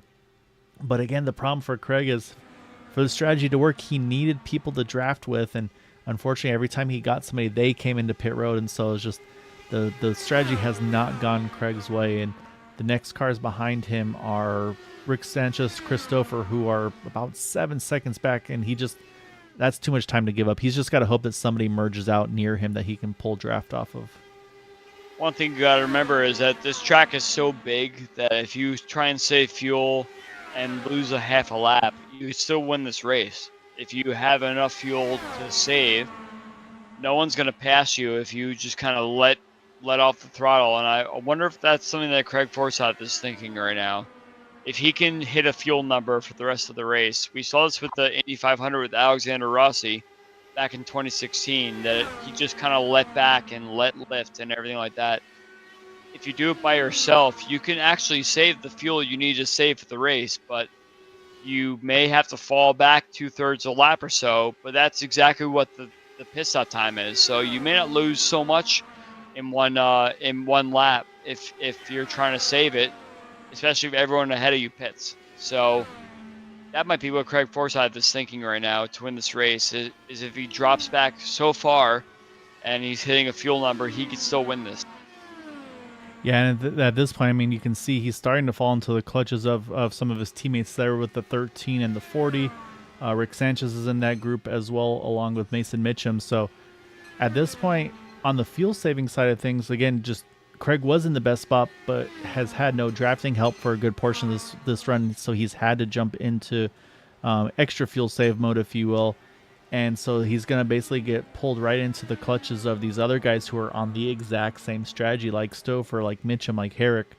So now they're going to be fighting amongst themselves for possibly the win, possibly for third spot. We don't know for sure yet, because that's all going to depend on the pace that these two continue to make. Because, yeah, like you said, it depends on how long their pit stop is, what they decide to do, but we talked about that they won't lose a lap during the pit stop cycle, and as they come out of turn number 1, the group with Craig Forsyth and company, they just came out of the tunnel turn, so it's over a half a lap at this point, Andrew. So it's going to be pretty tight to, even if they do skip that extra pit stop, it'll be tight for them to be able to make it or to stay ahead of these top two. I think one of those things is that the leader is just going to keep running how they're running and hope that a caution comes out. Because here we go, first taker. There. So once again, Matt's going to come in a lap earlier than Edson. Not sure if this is by strategy or if this is Matt saying, okay, I want to try to see if I can undercut him. That way I don't have a risk of a yellow, because as I say that, I think Joseph has had an incident. Caution is out. He took a tow, but the caution has come out. Matt Wagner was on pit road at the time. This could be a big changer in the strategy of this race here, Andrew.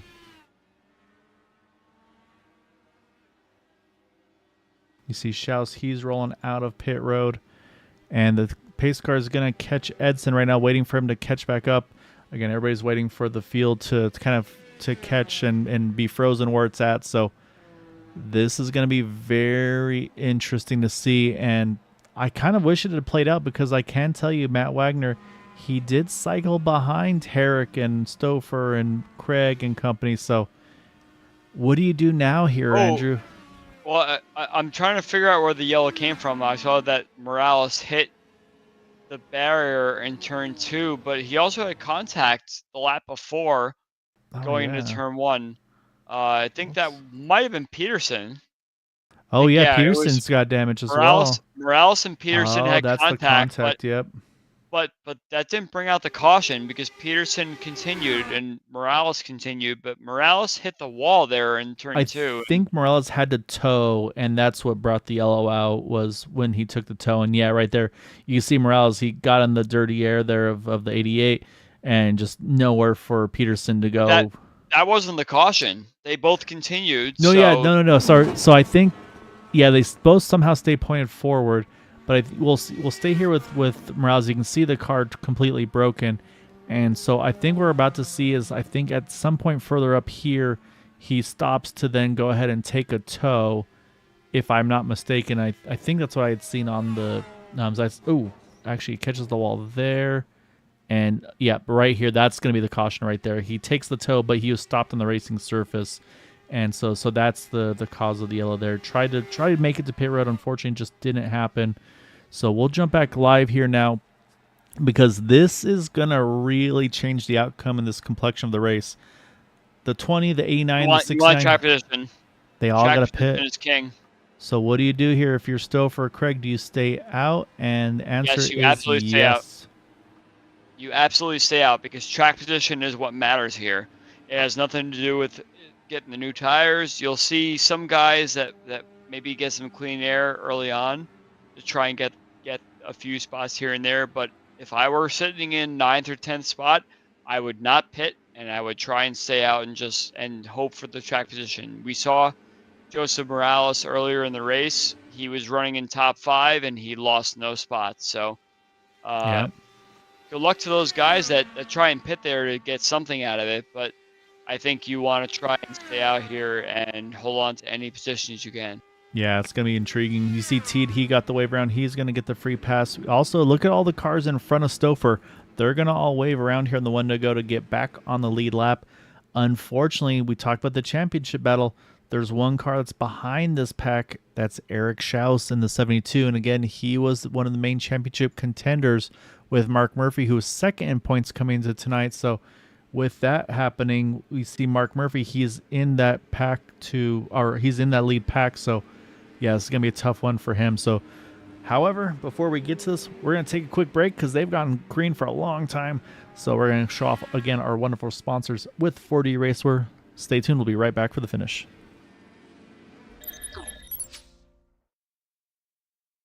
4D Racewear, makers of the ultimate sim racing shoes and custom apparel designed for sim racing by sim racers. 4D racing shoes are engineered to connect racers to the pedals in a way no other racing shoe can, all the while giving you the comfort needed to complete those double and triple stints. Visit 4dracewear.com and check out the latest sim racing products that let you connect to your sim.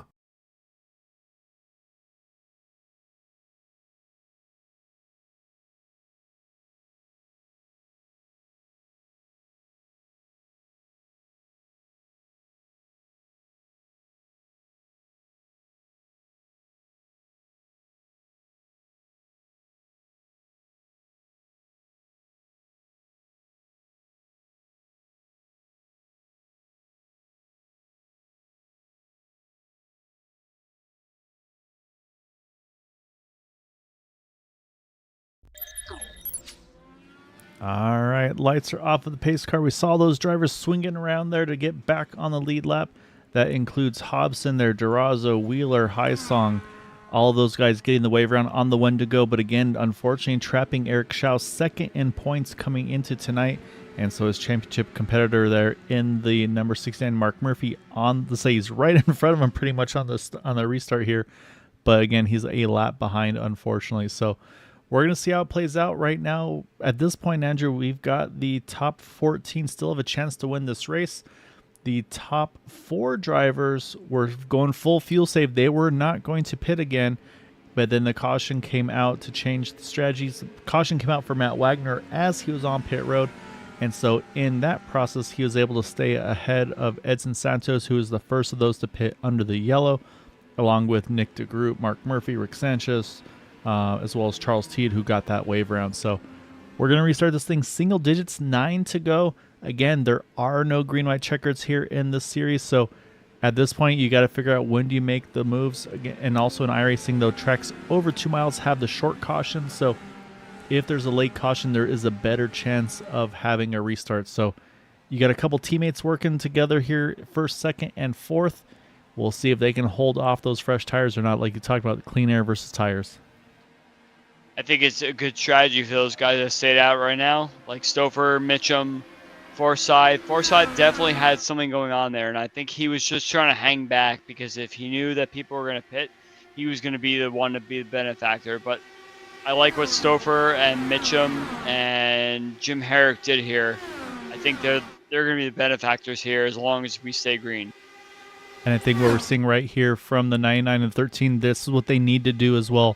We've seen how well the swap draft work in the front there. If you were the 20 and the 6, I think they need to do the same thing up front here. So, okay, let's swap draft. Let's keep the pace of this race up because we don't want to pull anybody else into the thick of this thing. So I think Craig and Chris, they're going map 1 full tilt here.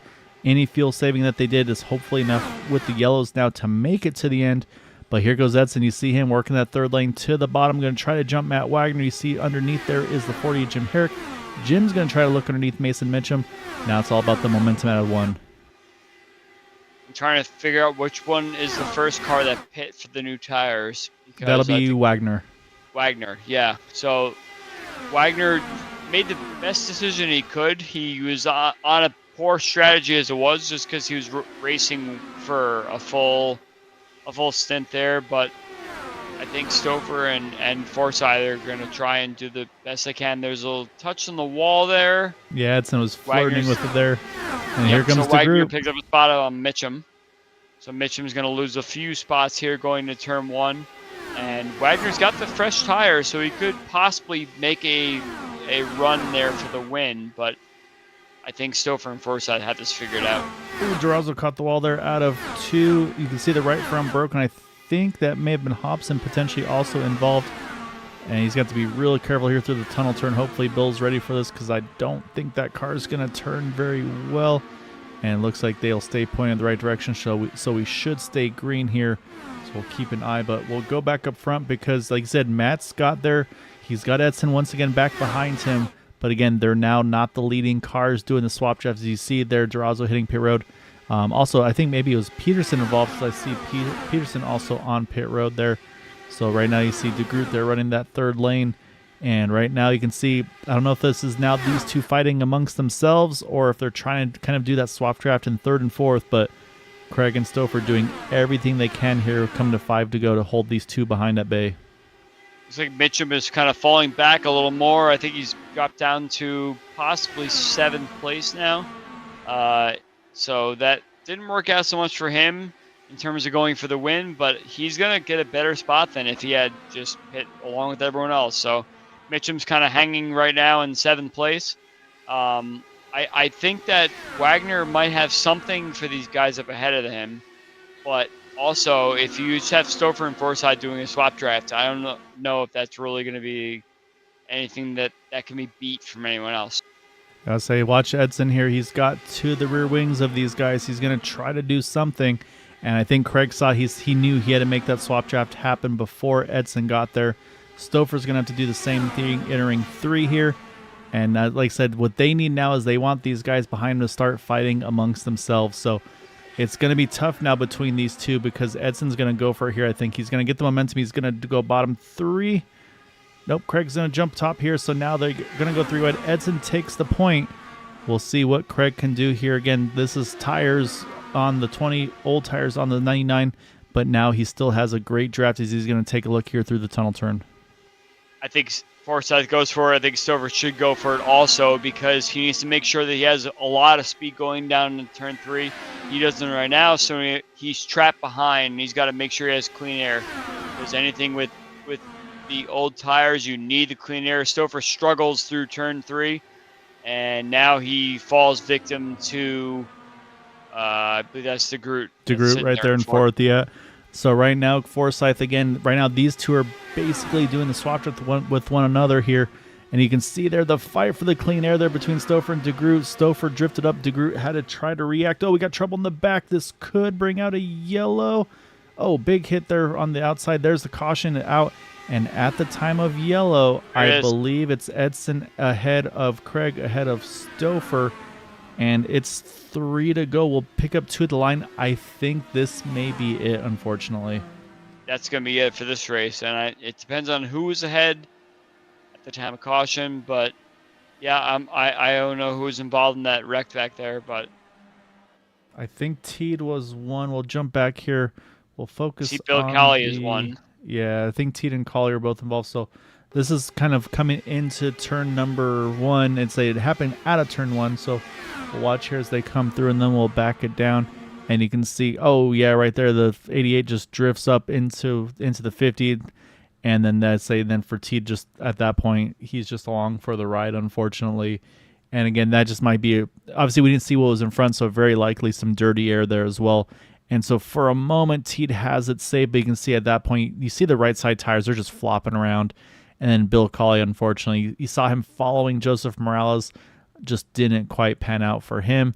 And then you see further up there is the 88 of Nick Wheeler also involved in that one. Same thing, had to come to a stop to just from that car being broken, Bill Colley as well. And so at the time of the yellow, and actually what we can do here, Andrew, is we can we'll watch when the flag right there. So we'll pause it right at the time of yellow on the flags. It may not be perfect, but then we'll jump to Edson, and right here, that's where these cars were lined up here at the time of the yellow. You can see Edson clearly half a car ahead of Craig, who is just about a car length ahead of Stouffer. So that is likely our finishing results for tonight. We'll jump back up front, though, pick up the leaders as they hit the pace car, which I believe here we will see the white flag come out. And again, unfortunately, no green-white checkers here, and that's why you got to fight tooth and nail here in these final laps, Andrew, because you don't know if you're going to get to that white flag lap to make the move you want to make.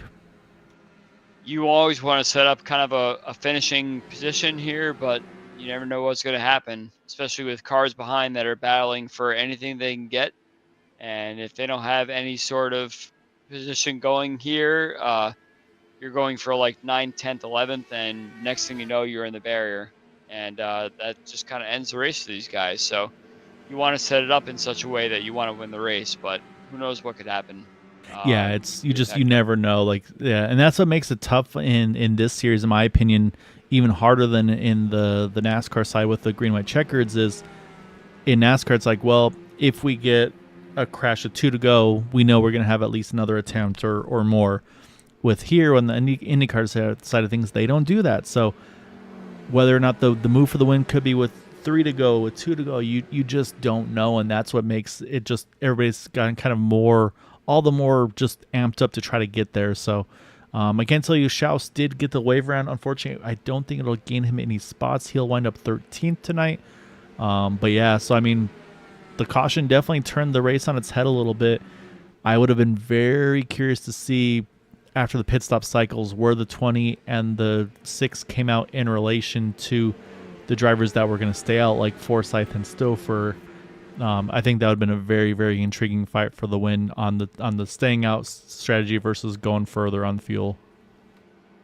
Or pitting versus going further on fuel, sorry. It was definitely a very difficult race to call in terms of strategy. You always want to put yourself in the best track position, which I think a lot of these guys did up front, especially Stouffer that was running perhaps in 10th or 11th. Now he finds himself on a podium spot. But you kind of have to roll with the punches here. And it seemed like we had a nice long green flag run that really no one predicted what exactly that could mean in terms of where you are on track and everything like that.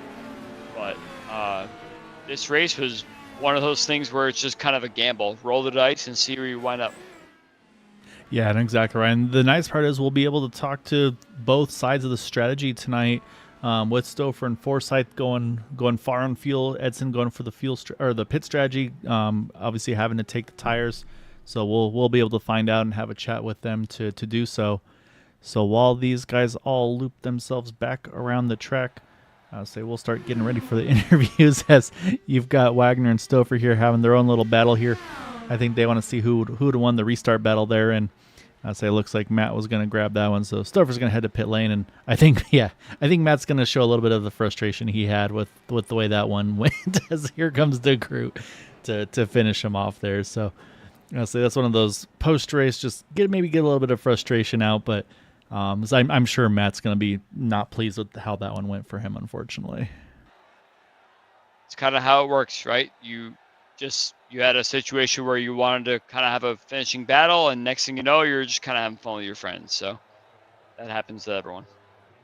And to me, I mean, that's one of the things that's what makes me really enjoy league racing, though, is just the fact that you're able to try to do the same thing with these drivers week in and week out. You make friends and you learn each other really well, and to me, that makes it a great part of it, as well as to kind of get familiar with everybody and kind of be able to do this week in, week out, and you get to know each other, and yeah, it almost becomes a hang with being on track. So we're going to grab our third place finisher here, and that is Chris Stouffer. Andrew, I feel like a yo-yo might be the best way to describe the race for Chris tonight, because started a little further back. I want to say we discussed, you jumped, I think, 9 spots on your opening lap. Pit stop miscue, had to drop back again, pretty much back to where you started. And then from there, it was a tough one to kind of try to drag yourself back up through the field. And then obviously the fuel strategy, you guys opting to go long and try to cut a pit stop out. I mean, just take us through the emotions and the stress of kind of having to do all of that in one race tonight. I certainly missed the whatever I needed to do on qualifying to get a faster time. So I was back there, but yeah, I shot right up to the top six in one lap, and I don't know how I did that. I just crossed the line. I'm like, oh, I'm six, okay. But yeah, that first caution, I totally blew the pit box and was in the back. But at that point, it was kind of a fuel mileage race, and even at that time, and then we got another quick caution, and then it really came down to it. And it was very difficult for me because normally I'm one that just likes to go all out and race, and so that was a lot of discipline for me to sit there, save the fuel, hit the fuel numbers, and I did not want to see those last two cautions at all. The first one especially because I was good to go on fuel, and Craig and was right behind me, and I knew he was good. So I was happy where I was. I was like, yeah, hey, everybody's going to pit. I'm going to be first. It's going to be good. And then got that yellow, and then it was just a shootout. And me and Craig did everything we could to try to maintain the front two, and just Edson snuck in there, and I was just biding my time because at that point, you never know when a caution's going to come out. You don't want to be the caution or cause a caution. But I was waiting for my moment to pop out there and try to regain the lead, but that caution came out, and I ended up getting third. So you had picked up all the spots at the start of the race, but then you had that messed up pit stop there. Did you actually feel like that may have put you back a little bit, or did you feel like you were trying to make up the spots and you were saying, okay, I'm sitting here in the top 6 or 7 or so, and I want to stay here for a while? Um, what exactly went through your mind when you messed up the pit stop? And did you feel like you could make those spots back up again? Because it seemed like you were always kind of on the back foot after that. Well, honestly, I was never in fuel map one again until the very end of the race. So at that point, I was trying to stay. I was in fuel map five, just trying to save as much as I could. There was plenty of cars in front of me, so I could keep up with the draft. So yeah, I know. Again, like you're saying, it's kind of not what Christopher normally does and drives up through the field. I was you know just trying to save fuel. It was going to be a long stretch at that point. I think it was like 32, 31, 31.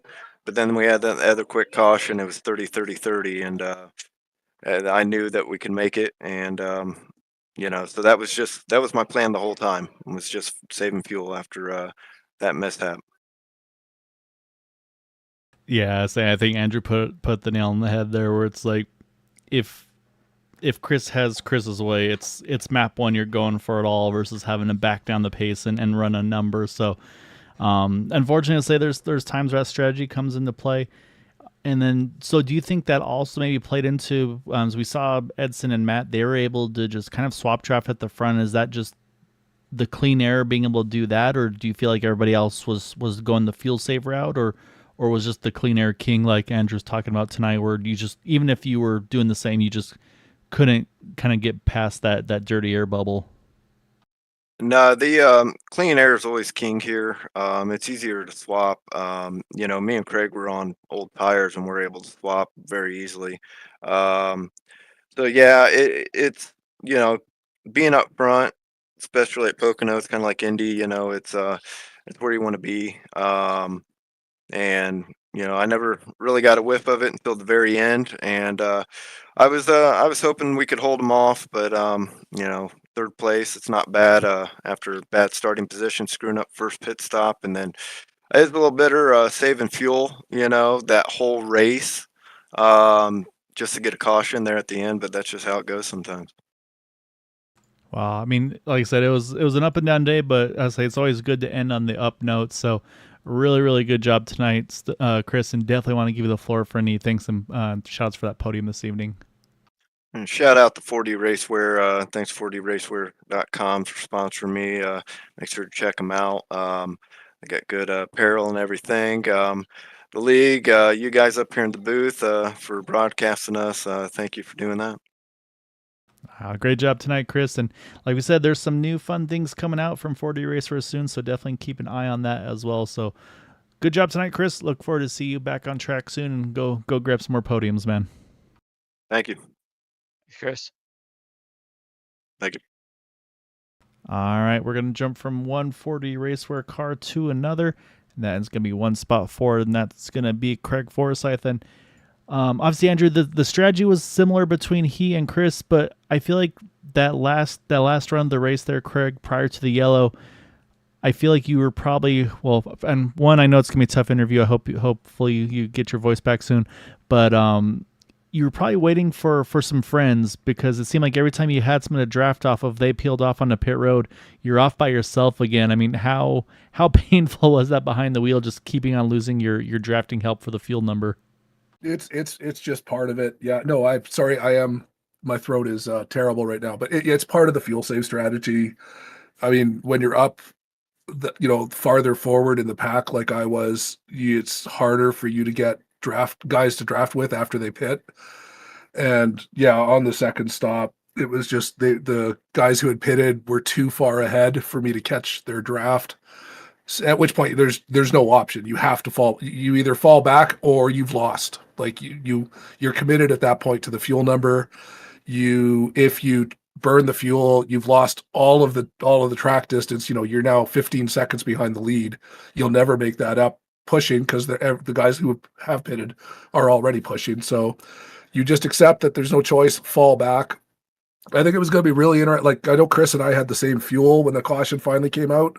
We were both, sorry, all four of us, Jim, I think it was Mason was the other one, and I think all four of us were going to make it.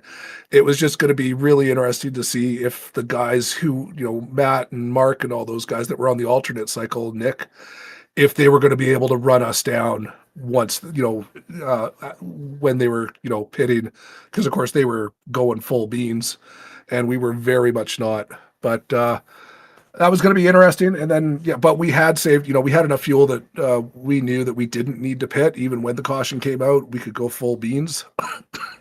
So it was unfortunate that we, got caught like that, but we knew we were still going to be able to challenge everyone. And I mean, good on Edson. He was able to double draft past both of us down the straight. We should have given up on the snake on the leapfrog at that point and just started snaking, but it happened so quick. And then suddenly Edson was up there, and I mean, it was just the caution came out right when he happened to be ahead. So that's how racing goes, and good on him being in the right place, right time.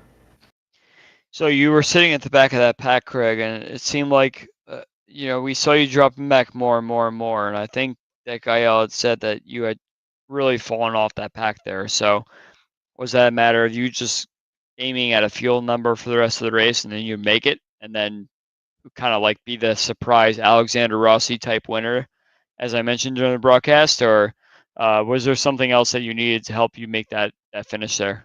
No, I was intentionally falling back to the guys behind me. That's how I ended up falling back to Chris. I think he had Daniel in front of him the whole time, and that just shows that being a little further when you're on a fuel save strategy, being a little further back of the pack gives you a lot more pit cycle lapped car options, where I lacked those options because the guys who pit come out 6 seconds ahead of you. And if there's no one who pitted 6 seconds behind you, then then you have no one. Like I think it was on the second one I came out and I had Ericsson, Peterson to draft with, and it was glorious because he's going full beans and I just got to follow behind him the whole time. So yeah, no, it's just how the strategy works. You've got to yes, at the speed I was going, that's how slow I needed to go to keep making the fuel number. But of course, once the group behind me caught up, then I was able to go back into picking up the pace again, thanks to having them draft. Well, I don't want to quiz you too much because I want to let you save your voice and rest up, Craig. So before we do, I'll say any quick thanks and shout outs for that runner-up tonight, sir.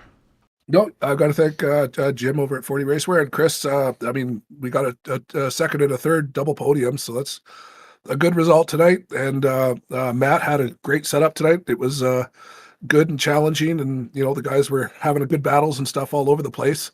And it was nice to see, thanks to the lap 10 caution, the fuel save strategy became available.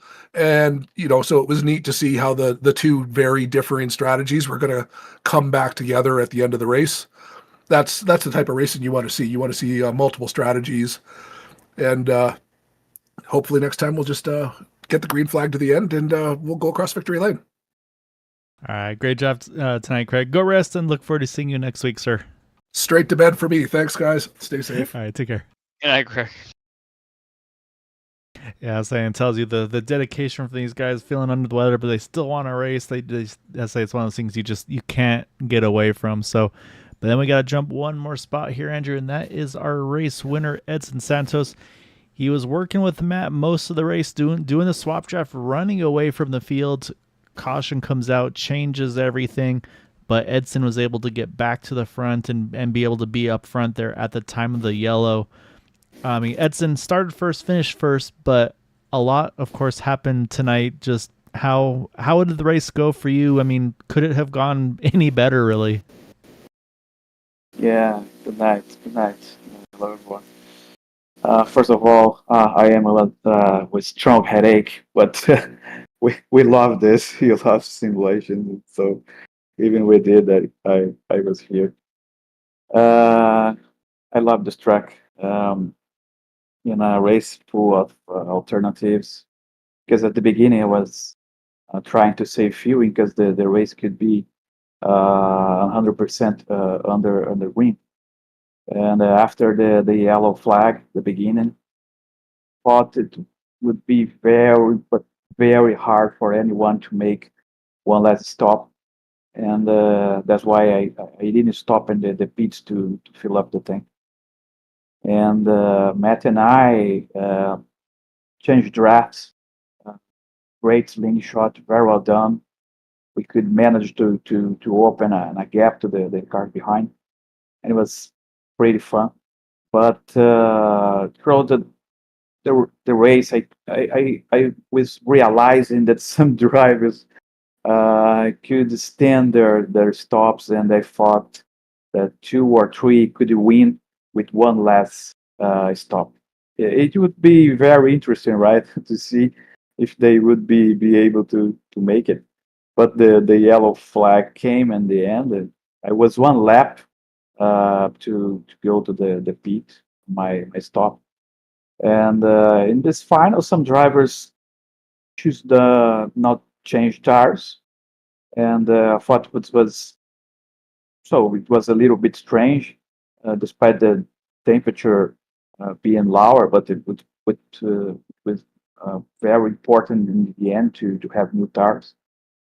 And so I was in 6th or 7th, and I had 10 laps to try again positions, and I was lucky to find the space, the specific rooms until I got the P1, and I believe the fight would be between me and Craig, but the yellow flag came out, and exact moment I was in front. So I think today the luck smiled at me. Yeah, it seemed like you and Matt were the 2 cars that were working together for much of the race. So you guys were doing the swap drafts and everything. So when it came to the end of the race and you realized you picked up that yellow flag there, that kind of switched things up a little bit. First question is, did you realize around lap 80 to 85 or so that you guys were like on a whole different strategy and that you were gonna run out of fuel? And the second question is, when did you decide that you were going to work together with whoever was around you to make sure you got this race win? When did you feel like you lost this race before the yellow? Because you guys weren't going to make it to the end. Yeah, I was actually I was checking the other guys behind us, and I could see Greg Forsyth extended his stint in 30 laps, 31 laps, and when I realized they stopped with 30, 31 laps to go, in this moment I thought maybe they are gonna have few enough to go into the end, and I was regretting that not about that stopping in the first yellow. but the cars in front of them were stopping, and maybe with clean air, with not condition to save more fuel. I was thinking Prague and another guys was running too slow, and the gap between us and in front for them it was 24, 25 seconds. And so in that moment, I was thinking to make my last speed and not change the tires, to make my pit faster. That what was my idea in order to get them, because it was pretty possible they could make this race until the end with one last stop. I have to ask one more question, and it's that this is your second podium now, or sorry, second pole position now in 3 races, and we've seen in 2 of those 3 races that you have gone from the pole position to the win. So do you find that you've found something in terms of qualifying and putting yourself out front in the race and staying there and coming up with a strategy that puts you out in front to take advantage of some clean air out front and working with someone to take the win, or is the pole position and the win separate in your mind, where it may be just kind of how you finish the race is just how you've been running up front all race? Yeah, it depends of the track, because in some tracks like Pocono, you have a great advantage to be in front, P1 or P2, P3, and behind it's a little hard to face the dirt air. And so another race like the race I won some weeks ago, it was pretty important to be defending the inside line, and so the pole position was pretty important. Yeah, depending of the race, and then I could improve my quality, mixing my bars. That's what I have done. It's just a shame that at the beginning of the season I had so many problems, so many incidents. So I was far from fighting for anything in the championship. But next season, I will try to be more regular, more constant since the beginning. Maybe to fight for something there. Well, I say you've been coming on strong these last few races, and say we don't want to keep you. Say it's unfortunate, and say sorry you're having a headache as well. Hopefully the win helps that a little bit tonight too. But before we let you go, of course, Edson, need to give you the floor. Any thanks and shout outs for that win this evening? Yeah, I'd like to say hello for all my teammates here in Brazil. Linear Energy Racing, great guys and great drivers. We are the 17, 18 drivers, and some of them are preparing themselves to be in international leagues like this one next season. So to say hello for all of them. All right, well, great win tonight, Edson, and good luck to you and all your teammates on the National League. As they look forward to, definitely let us know how those races go. Would love to see the results there too. So, go enjoy this one, go rest, go feel better, and hope to see you next week, sir. Yeah, I'll be there. Thank you. See you guys. All right, Andrew, that is our race winner, Edson Santos. And so, say 2 of the 300 podium, fight under the weather, fighting some things. Craig obviously got either some sort of a cold or something like that, unfortunately knocking out, killing his voice a little bit. Then Edson fighting through a headache as well. So, like I said, these guys love to race, and they'll push through whatever to be able to race. And like I said, sometimes the best medicine is to do something that distracts you from it and ideally get a win. It's a really nice way to feel better. So before though we get to final thoughts, we got to pull up our final results here, and let me see if I can get them to actually show up correctly. If I can, that's not what I wanted to see there. I'll say some technical difficulties. We'll say there we go. So now, can I pull up the race results? Otherwise, we might have to do these manually. It's all you, my friend. I'm pushing lots of buttons and I'm not getting much yet.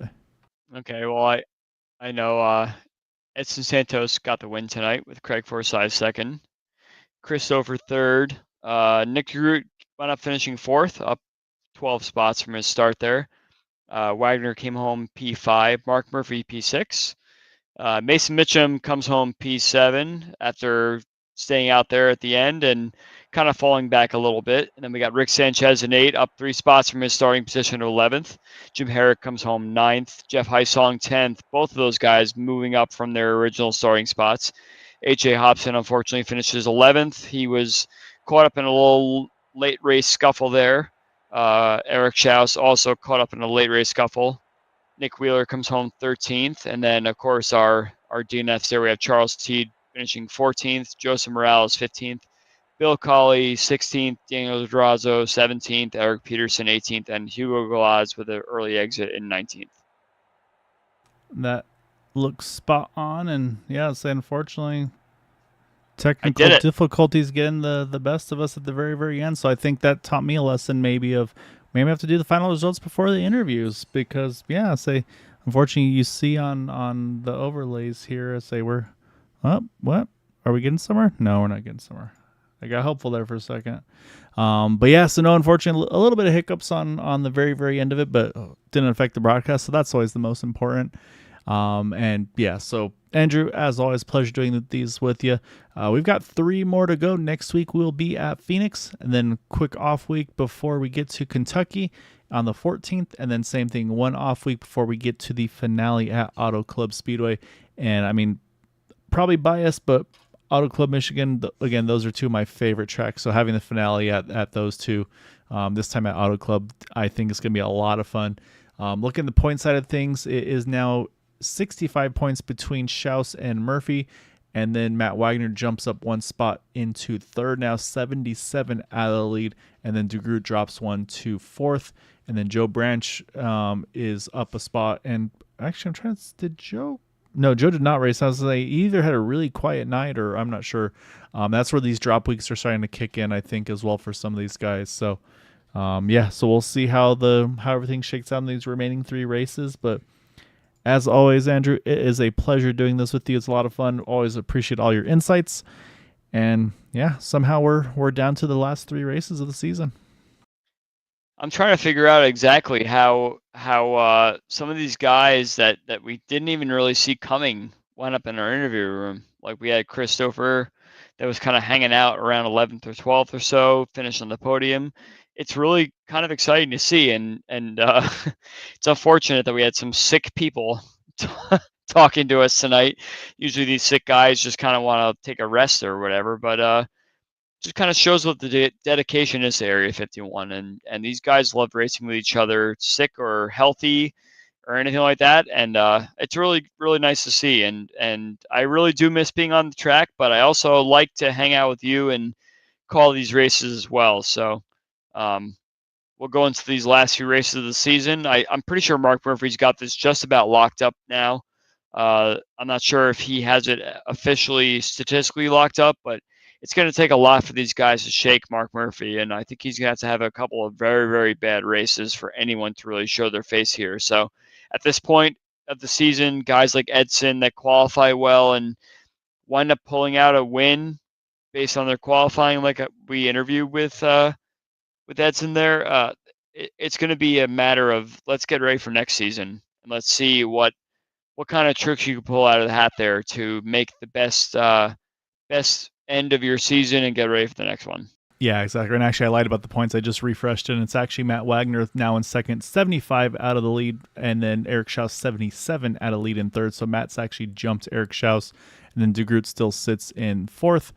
And then Edson Santos actually jumps all the way up into 5th spot. And I was trying to figure out why I was missing something. I was like, well, wait a second. If someone wasn't here, he had to drop spots in Joe in this case. And so that's where we were missing it. But no, you're exactly right. And so of those 11 starts for Mark Murphy, Currently, his worst finish is 14th at Las Vegas. So that's a hard number to beat just because of, again, just the sheer numbers. I mean, that's really, really impressive stuff to only have one finish outside the top 10 so far this season. So like I said, he's going to have mistakes, and he knows it too. He's just got to be smart, not take any risks that he doesn't need to take. And I think he should be able to clinch this one up pretty soon. I don't think it's officially able to be clinched yet, just due to the number of points that you can get per win. So we'll have to wait and see. Can't count the chickens yet. So, but yeah, so that's it for us tonight. Andrew, again, love having you in the booth with me. Everybody that watched and chatted with us on YouTube, thank you all so much for supporting us. And I will be back in the booth on Thursday night to cover the Area 51 Super Speedway Truck Series, covering for Boomer this week because he's got some real car stuff going on. So looking forward to supporting him with his team there as well. So Boomer, hope you have a blast doing your racing. And yeah, so for us, that'll be it for tonight. As always, until next time, though, take care, stay safe, have a good night.